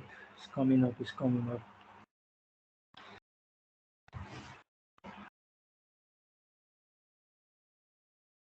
It's my network like this.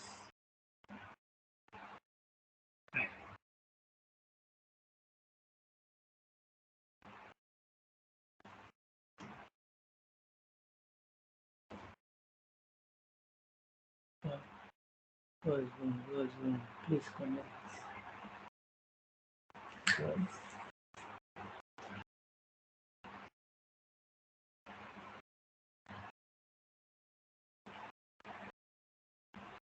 Apologies, it's still loading. I don't know, my network is just God, I don't know what to say. It's just not responding this now. I don't know why. I don't know this. Why?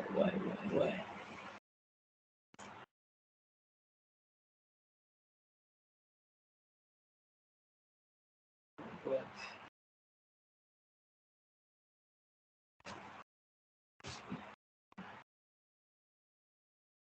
Okay, let me see if I can run this here. Save time. Yeah.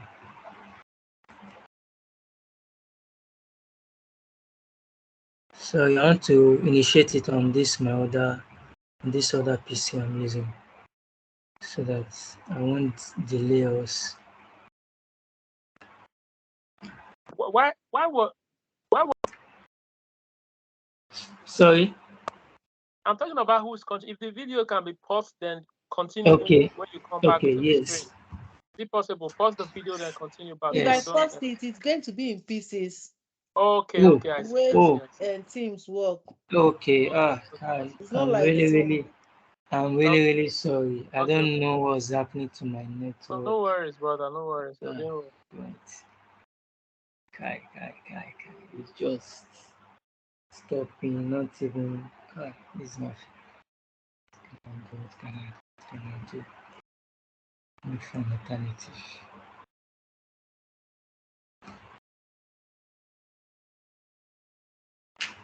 Okay. Let me just share from this one, since I'm almost done with that. I'm coming. Let me just share from this.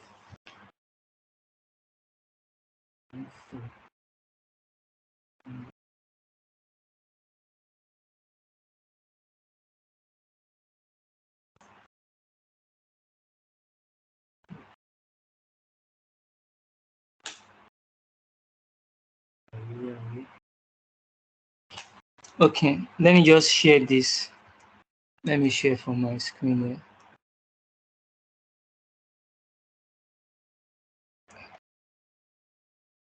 I believe everybody can see this now, right?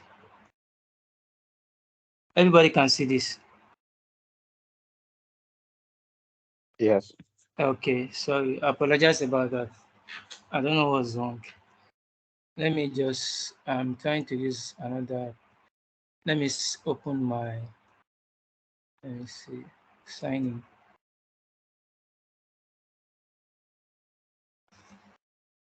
Just hope I can remember this. Hi. I've forgotten where I'm coming. Sorry, please.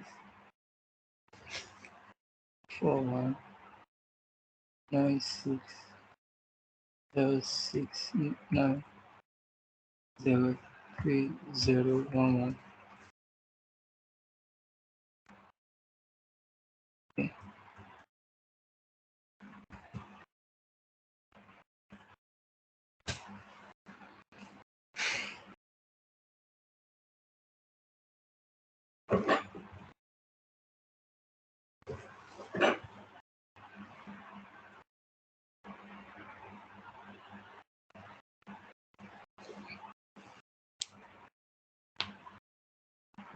So let's go back to our EKS.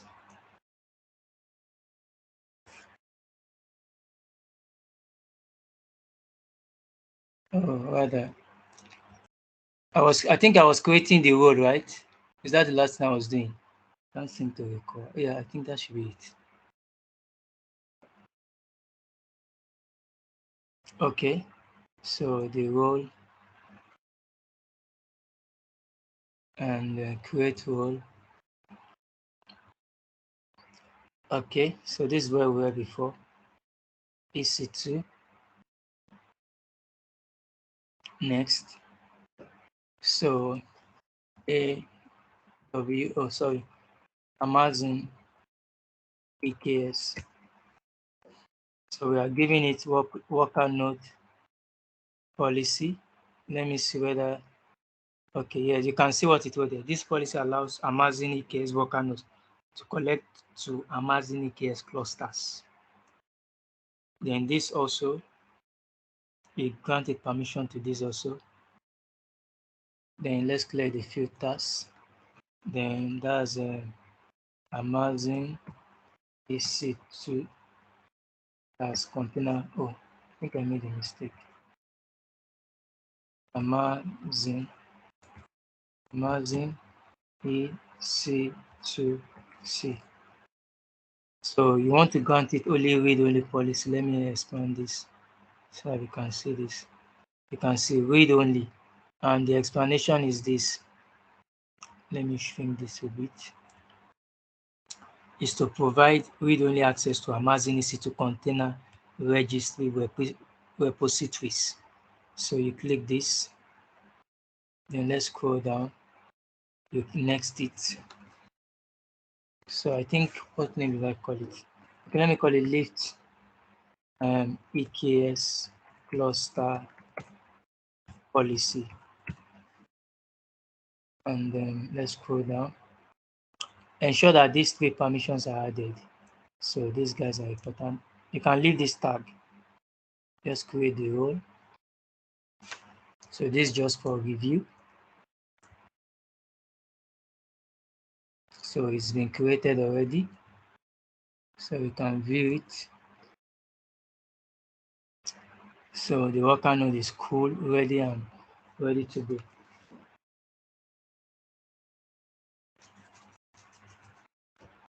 I wish this other system is actually working, because I would have loved to do something to test. Let me see if I can still spin it up to work. Let's hope it responds. Okay, we have done that. So we have created the role of the worker node now. So the worker node is now active, and then the worker node is under the cluster. Is actually under this thing. Is under the, what's it called? The master node. So we are not yet done yet. Let's go back to EKS, because that's what we are trying to do. We're trying to create the policy.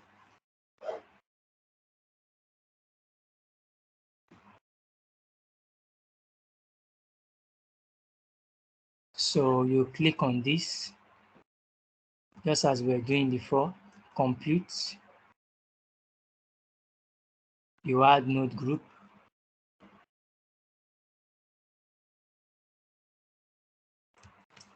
That's lift cluster EKS. You can call it any name, but just ensure that the name is peculiar. Now, this was what took us back to that guy. So you can see what we created, lift EKS. I don't want to use these guys because I've created them before, and I wanted you to see the process of creating it. That was the essence of doing that. So that in case you also want to do yours, you can also follow that approach.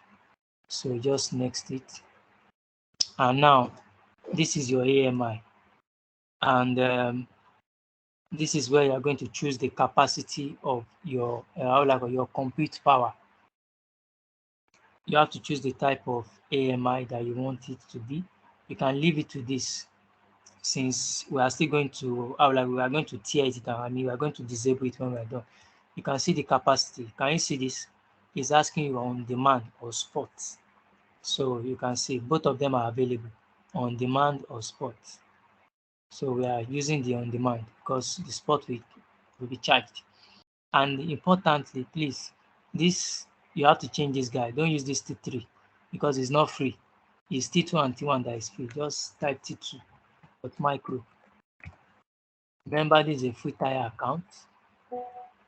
Anything you are doing, ensure that you don't allow them to charge you. You can change this to 5. It's just a test account. Now, if you look at this, it says desired size. That is, this allows for auto scaling. If you look at this desired size, it's saying 2. Minimum size that you want the notebook to scale to 2. You are still maintaining it. Maximum size 2. For example, now, if your desired size is like, let's assume you chose 5 here. You can choose that, okay, out of this 5, the minimum that you want it to scale into is 2. And the maximum that you want it to scale into is what? 4.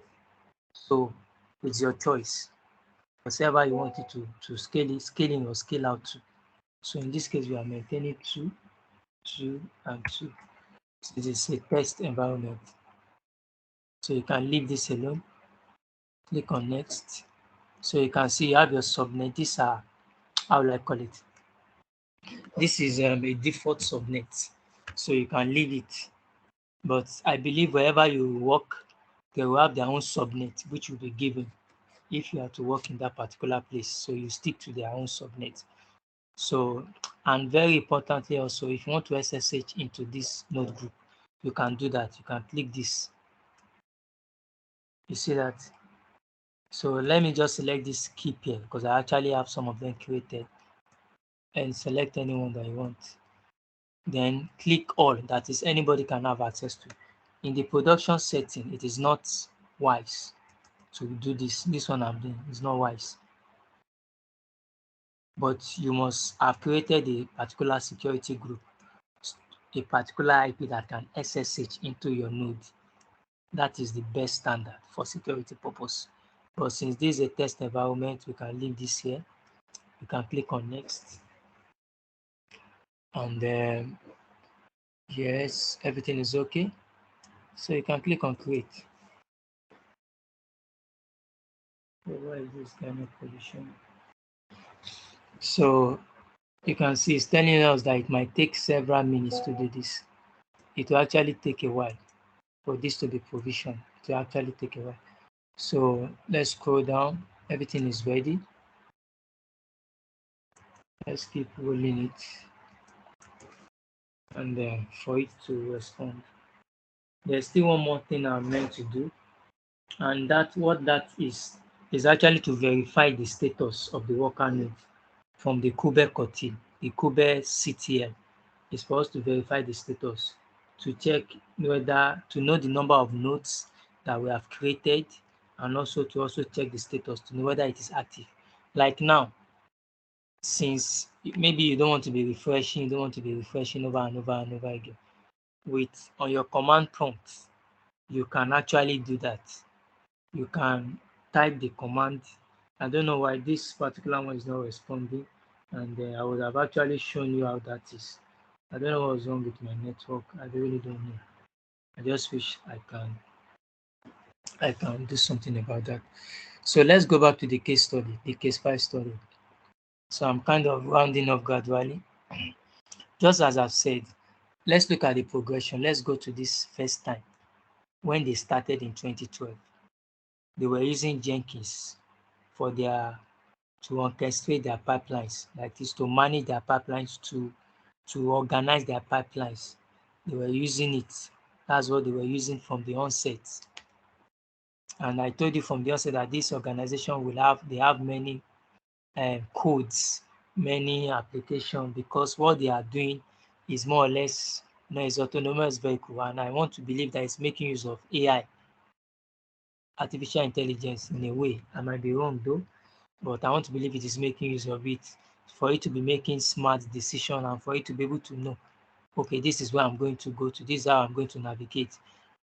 I'm meant to pass this route, I'm not meant to pass this route. You can see how far they've come. They started with just EC2 spots alone to be able to manage their compute power, their compute resources. That's what they did. Can you see it saves them 75% monthly for testing processes compared to on demand. By using EC2 spot instance, it saved them 75% monthly. You see that's very interesting. That's very, I say they can leverage older generation instances with greater resource to run more containers, allowing tests to finish faster. So you can see that's how they started. They started from there. Then they now progress to this. This is when they have advanced. Then they have now launched, I believe they have launched level 1, level 2, level 3. You can see the picture here. See how it looks like here, of how the autonomous vehicle looks like here. Then they advanced to using EKS instead of still depending on the Jenkins alone. They scaled up, they introduced EKS, they leverage EKS because EKS is open source. Just as I've said, it's help you to manage your containers. It helps you to manage your resources, the applications that you have in your containers, those things are in your containers. And with your container, just as I've said, Kubernetes helps you to track each of them. It isolates them so that there's no conflict. You don't need to manage them manually. Just as I said, in case whereby they have like thousands of fleets of cars, AV, of autonomous vehicles, it doesn't make sense to be managing them manually. So they took advantage of Amazon EKS to be able to do that for them, to be able to deploy. When they deploy their code, they deploy everything. They are very certain that Amazon will do his own part by doing the necessary update, by doing the necessary patching, and the other things that they need Amazon to be able to do. And look at the benefits here, very interesting. It reduced compute costs. And how did they reduce compute costs? By taking advantage of what? EC2 spot instances. That is it. Can you see? Scaled up computing capacity significantly. It still has to do with what? EC2 spot instances, because they are computing, don't forget they are running simulations, millions of simulations. So with this EC2 spot, it helps them to take advantage, just as someone told us earlier, it helps them to take advantage of unused EC2 capacity in the AWS cloud. So they were able to scale up, and in scaling up, they are scaling up with cost effectiveness, cost efficiency, not just scaling up and increasing cost. They were very wise in terms of scaling up. And also, you can see increased velocity of development for AVs. And how did this happen? It is through what? Amazon EKS. With the help of Amazon EKS, they can be able to integrate, make their necessary changes. As those changes are coming, the Kubernetes is a software. It's kind of smart, able to know, okay, this is what I need to do, this is what I need to do. And then this saves a lot of time. You understand? Increased velocity of development for AVs in terms of knowing their patches, knowing the update that they need to do, and knowing how they need to go about it.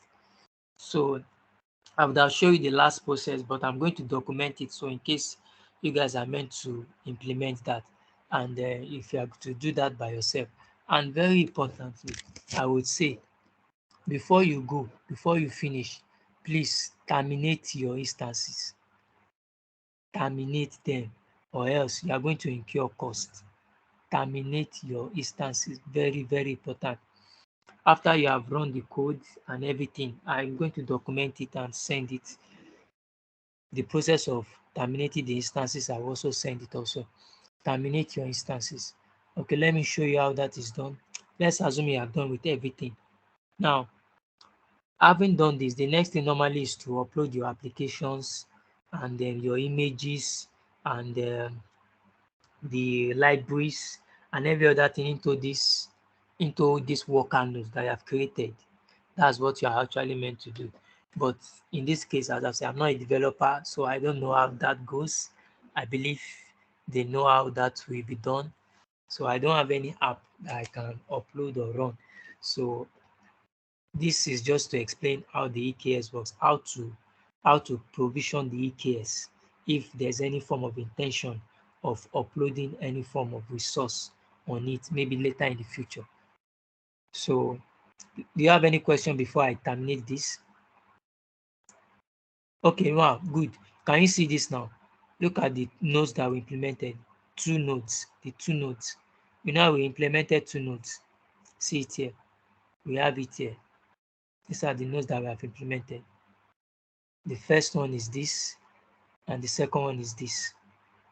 Look at it. So it is saying it is active and it is ready. Are you guys following me? I have a question here. Sorry. Okay. Thank you. Excuse me.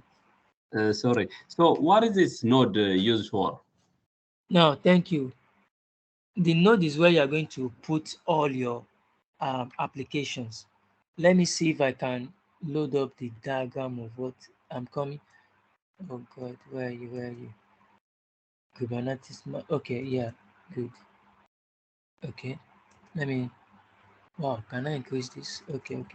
I believe you can see this right well. Now, your node is where all your necessary info, your information is going to be. You understand? That's what your node stands for.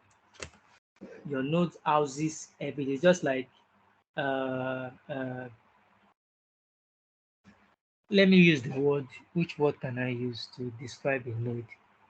I'm trying to look for a simple word to simplify it. Is it a kind of saving all EC2 one place as a kind of application, or is it a different one? Yeah, it's something like that. Is you actually, if you notice when we are spinning up our worker node, we chose the type of processor to use, and we also chose an AMI. If you could recall that, do you remember when you saw when I was doing that? Yes. Okay. Now, on that your EC2 worker node is like a server. You understand? Server. Yes. That's why they call it worker node. His own is to read, is to like make something readily available. So it is on your master node that you make every necessary correction that you need to make. But your own worker node, his own is to serve. It's just like a normal server. That is where you upload every of your should I say your apps, everything that needs to be uploaded on your apps. You understand? So that your client or anybody can have access, and anyone that's having access to it, this only access that the person can have is to just read, to be able to use that information, not to be able to edit, modify, or reconfigure it. You understand? So it's more or less like a server. I wish, is there a pencil here that I can pick? Okay. Oh, I can't. I wanted to do something here. Okay, let me go back. Please, do you understand that? Sorry? Yes, understood. Thank you. Okay. So, any other question while I terminate? I'm trying to do the okay. So, just as I've said, you can see we have the 2 nodes here. You can see the instance type T2 micro. Is under this. I have a question here. You said just use a T2 for our case. So what about in real practice case? Yes. T2. Okay. I'm listening. So are we going to use T2 or it's different one? No, you won't use T2. The reason I'm using T2 is because T2 is free.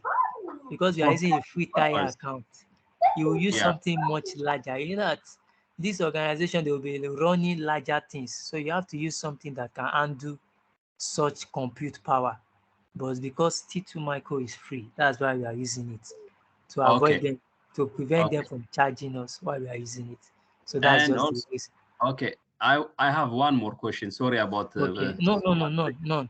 So in which case do we use Kubernetes service? I don't have an idea about Kubernetes because I'm new for the IT. So sorry for that. Maybe it's silly question, but you know.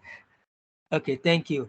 Well, I also say the same thing also. Personally, I also don't have an idea, but I will try to explain it the way I understand it. Kubernetes are used by, how will I call it? you know, when developers, when they develop application, right, they need to deploy them, right? They need to, when they need to deploy them to be used. Now, in the advent of, I would like call it, increase in technology and everything now, initially, what is being done? Okay, let me show you an image so that probably I can use that to explain that. I use this image. Where are you? Okay, let me enlarge this.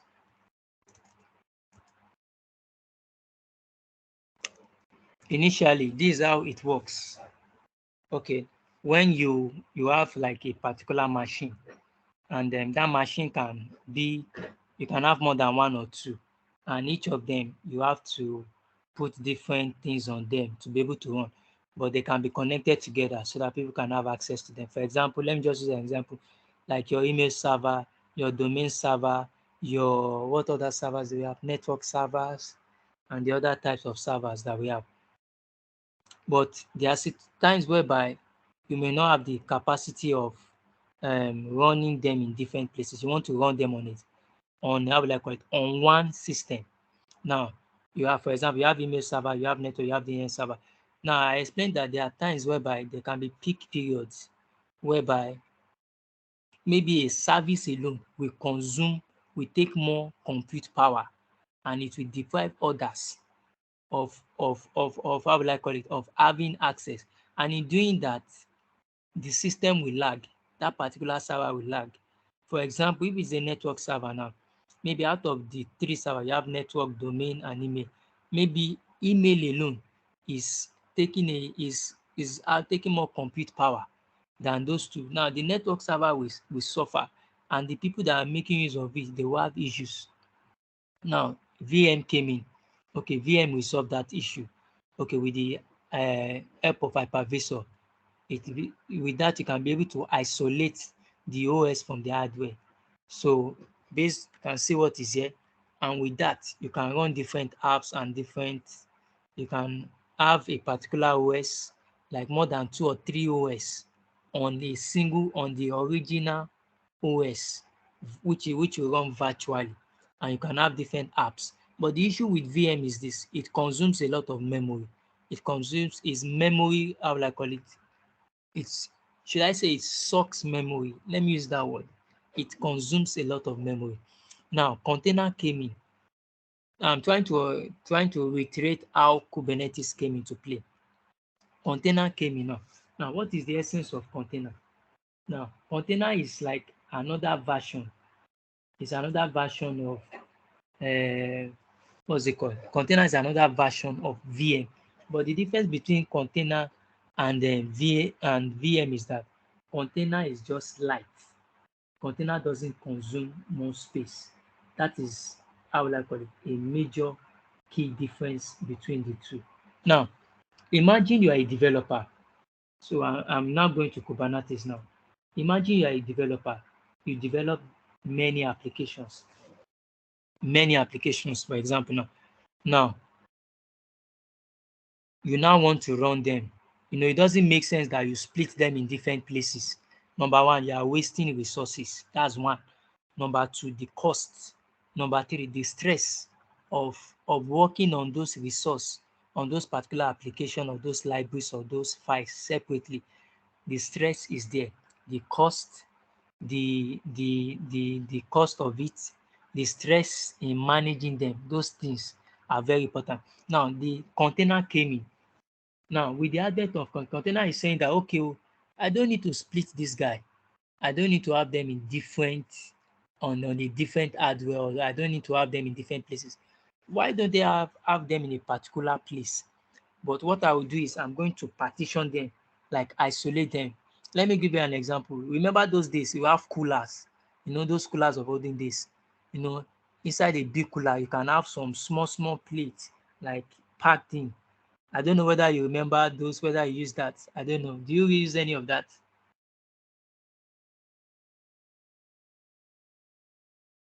Do you use any of that? Those big coolers, you now have some small plates, and those small plates, they are isolated from each other. They are isolated. Now, what Kubernetes does is this. Now, that scenario I gave is just for like just a single container deployment. Like you have different apps, you have different things, but those apps, they are working together, but you don't want them to be on the same place. You separate them, but you can connect them together. Now, in a situation whereby you now have thousands or millions, like the case of this Lyft transportation system, using autonomous vehicle system. Now you have thousands. It doesn't make sense for you as a developer to now be managing them one by one, one by one, one by one, one by one. How long will you do that? The person will soon crash sooner or later. That's exactly what will happen. But with Kubernetes is saying, hey guy, don't worry, don't worry, don't worry. Bring the containers. Let the containers be up to 1 million. This is what I will do. I will tag every container. This one is A, this one is B, this one is C, this one is D, this one is E, this one is F, this one is G.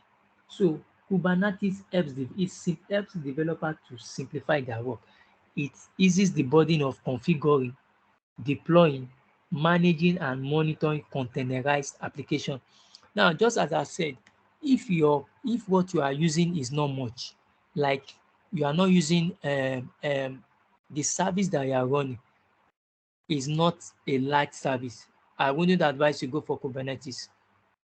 You can just stick to the container aspect. That's the ECS, Elastic Container Service. It's under Amazon Services. But if you know that what you are doing is much, it is compute intensive, and it has a lot of applications that you need to run, complex application, Kubernetes helps you to resolve that. It helps you to handle the complexity, those complexities that you need to worry about. Oh, which patch is not working, which this one is not working. Kubernetes helps you to do that. It helps you to do that. If a container has issue, Kubernetes can help you to spin it up. If it is not good, if it's affecting other, Kubernetes can shut it down so that it won't affect other things. So Kubernetes makes the work of developers very, very easy. It makes it very, very easy. And it also helps to monitor clusters and also helps them to decide where to launch containers based on resources currently being consumed. You know, in a situation whereby resources are being consumed, that is the essence of Kubernetes. As a human being, you may not know, but because that is what Kubernetes is designed for, when it sees that, oh, so is consuming a lot of resource, it might delay the time of launching a particular container, or it might look into that particular container and say that, okay, what can I terminate so that this guy can also come up. Kubernetes helps you to do that. Instead of you worrying about such stuff, Kubernetes handles that for you with ease. Any complexity and anything that seems a bit, it helps you to just manage your containers effectively. And don't forget that containers just houses your software. So it houses your executable codes. That is where your codes are sitting down. That is where your codes are sitting down. And then your containers sit on top of a container engine. So you have container engine and you also have container runtime. You can see in this image, you have something called container runtime. Container engine is like the powerhouse of the container. So it oversees the functions of the container.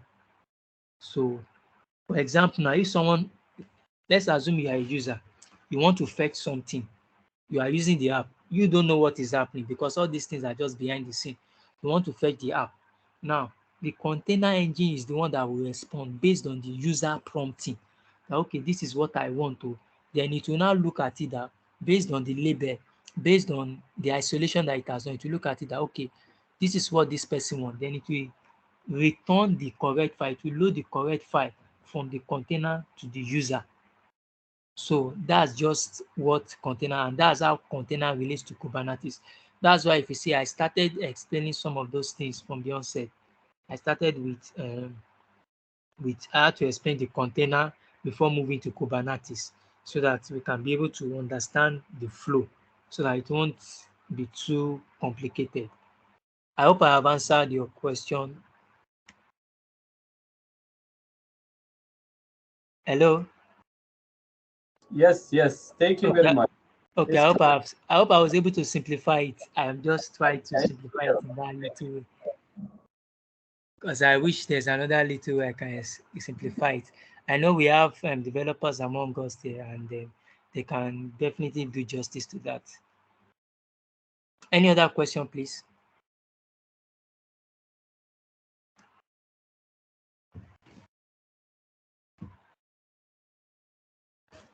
Okay, so let's terminate this just as I've said. The first thing is you have to terminate this node group, delete it. That's the first thing you have to do. So you have to type it, the name. Let me just copy it. I don't have the time to type it. That's a lot of time. Just delete. Copy, paste, delete. So you wait for it. So it is deleting. So you can leave your rows. So now we created rows. You can leave those ones. The rows and policy, those ones don't consume anything. Nothing will happen to those ones. You don't need to bother yourself about that. So after you've done that, the next thing you have to do is you have to delete your cluster. That is very, very important. You must ensure you delete your cluster.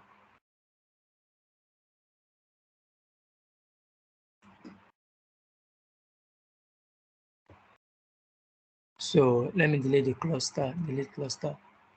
Oh God, not again. Let me copy this. I don't want to be typing all this. I just want to go up. So you can see it's got here, cluster has node groups attached. So I can't delete it here. So this guy must be deleted completely. So let me see, still deleting. So until this guy is deleted completely, I won't be able to do anything. So let me refresh and let's see what happens. I hope it would have been deleted. It's still under deleting. Okay. So ensure that you terminate it immediately. Please don't leave it or else you will be charged. And you know, they might not even tell you. Just see that something has been removed from your account and you'll be like, wow, what happened? So let's just wait for these nodes. Now you can see it's still deleted. Remember that this was 2 nodes. Now it has changed to 1. So we only have 1 node left. So it is still deleting. Let me update this and let's see what's there. So you can see the status has changed to unknown, from ready to unknown. So let me refresh it again. Maybe it would have gone. Okay, the nodes are, wait. Okay, I think the nodes are gone. I might. Yeah, the nodes are gone. It's still deleting. So I think I can delete this now. So as long as the nodes are gone, you can delete it. You can leave the node group to be doing its own. Oh no. Come on. Oh, apologies. Yeah, it's still deleting. Oh God, why is this guy taking time? So it must change to delete. So it's still deleting. You keep refreshing.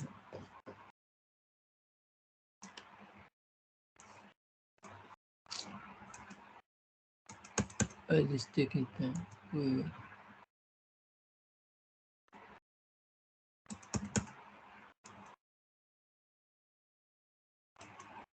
Let me see. Wow, this is taking a real time. So I just want to make sure I delete this before anything is done. Before I proceed, I don't want to risk it.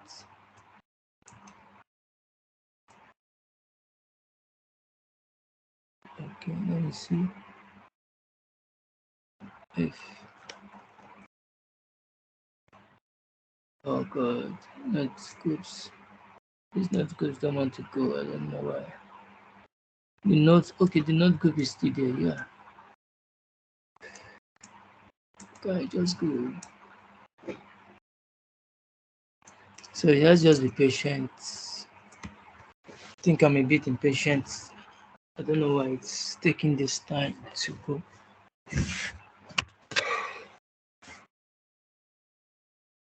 Sorry, anybody with question before we round up the class? I don't know if anybody has any question.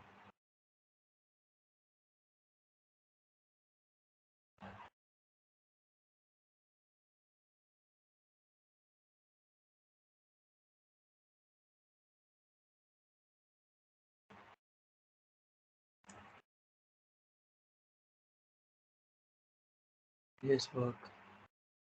It does work. Wow, finally it worked. Whew. Thank God. So I think that's that about that. Anybody has a question? So I just want to check my billing. Sorry. Hello, guys. I don't have question. We're still with you. Okay. So I just want to check my billing to be sure, because these guys sometimes can be very fun. Okay, I think we're good. Yeah, we're good. So I've actually tried to explain the essence of this.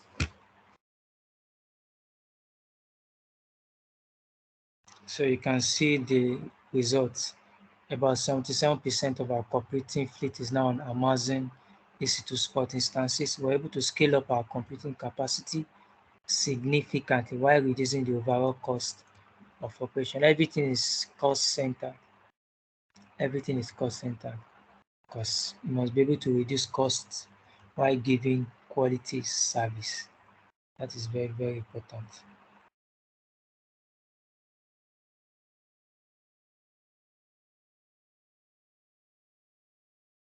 I don't know if anybody has anything to say aside from question or maybe any contribution to the class. I wouldn't mind that if anybody has a contribution that can to the class or anything or any idea that can be shared with us.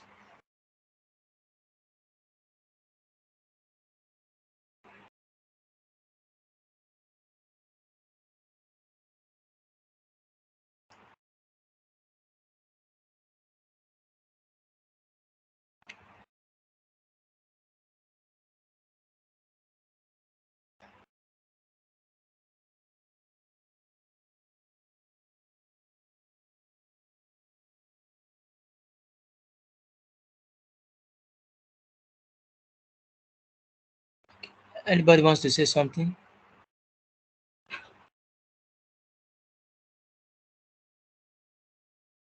Yeah, I have a question. So I came Okay. late, and did you do the other case too? This is the second case, the one you are just looking.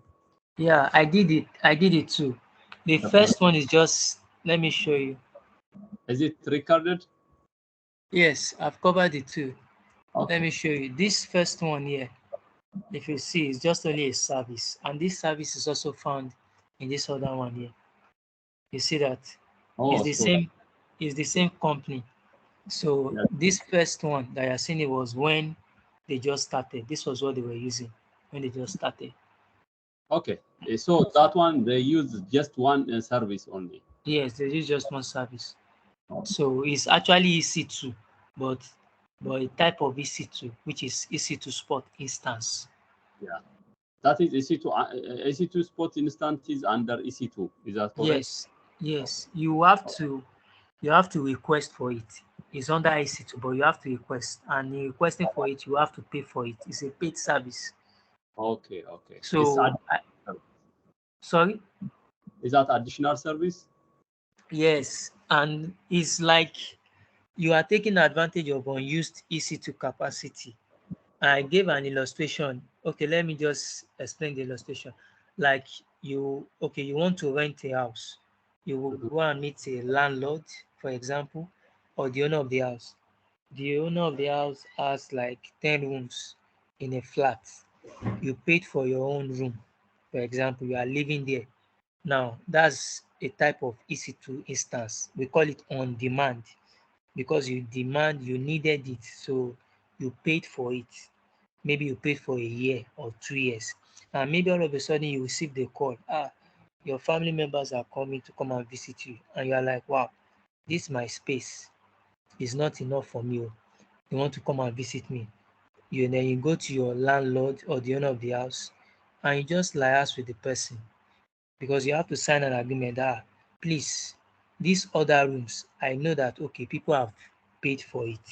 I am not the owner, but these people, they are not always around at this time.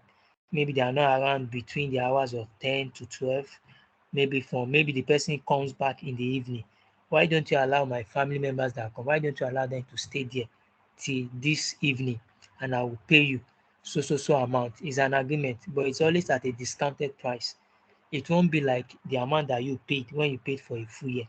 It can be 60% off or 70% off. But the interesting thing is this: when the owner of the house gets an information that the client who owns that house that he gave to you to borrow is coming, he has the right to chase you out by heavy means. He will only give you 2 minutes notification to pack your resources, or you pack your family members, or to terminate your resource that is making use of that EC2. It will only give you 2 minutes. Sometimes it may not even give you.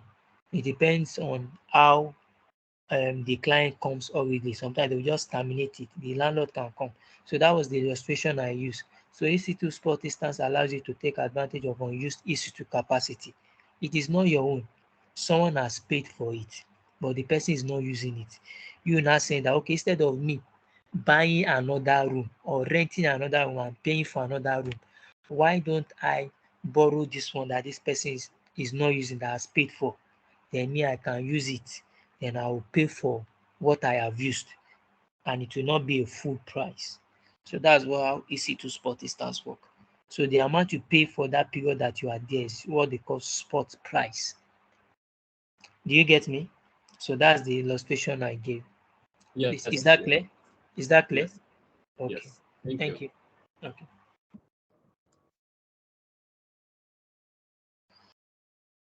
Any other further question from anyone? When do we have the next class?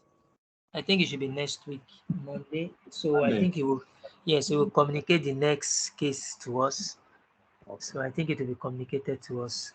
But we'll be having our normal class by Thursday. This is our normal class. We doc yes. Thursday. The group one. Okay. Yes. Thank you. Anyone with other question? Mr. Timex, do you have anything to say? Thank you, sir. Yeah, can you hear me? Yes, I can. I can. Can you hear me? Yes, okay. yes. Asked about, we have our next class tomorrow, same time. Okay, tomorrow. Okay. Announcement is placed in the morning, so we can be really sure. But we have our next class tomorrow. Tomorrow in the evening too, Abi? In the evening? Same time. Okay, same time. Okay. I think, okay, that will be pasted on the group too. Okay, thank you very much. I don't know if there's anything, any question or any other thing, sir.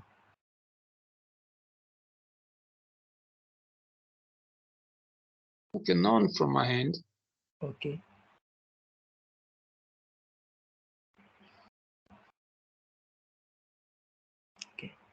Okay, thank you very much.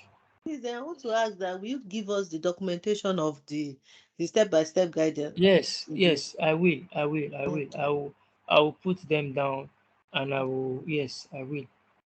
Yes, I will document all. Then these. I want to ask again that okay, after doing this project, now let's say I want to do this particular project. So now, what am I going to put on GitHub? Like, is it the documentation that I'm going to put on GitHub or what? I don't know. How am I going to? In that aspect, honestly, I won't. I will so we not. Just practice it. You just know, so yes, that in case it adds storage. Yes, exactly. That's the purpose of this particular. Yes. I don't know how to implement that. I believe some people might on this platform might have a thorough idea than I do have, but personally, I don't know.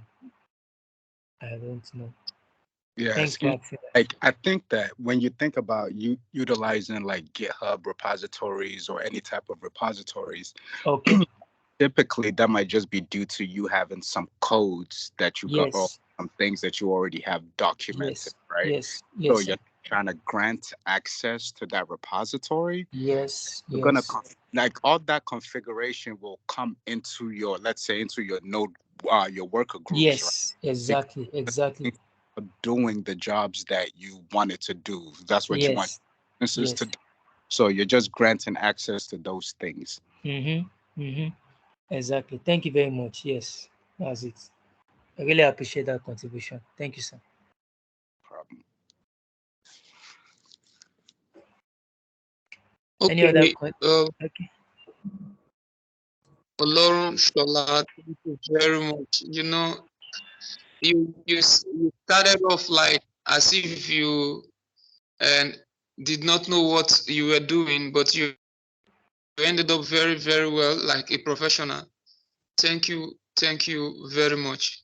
We would have to go now and now start looking at what you have shown us today to improve on our skills, and then so we can do exactly what you have done, because most of us will still have to go and practice, and ensure that we get it done pretty well. Thank you very much. Thank you, sir. Thank you, sir. Thanks a lot to everyone. Thank you very much for the patience. Are you going to put the documentation on the Telegram? Yes, I will. I will send it. I will send it. I will document the steps, everything. Okay. I will do that. I will do that. Thank you. Thank you so much. Thank you. Thank you, man. Thank you very much. We appreciate you, man. Thank you. Thank you, sir.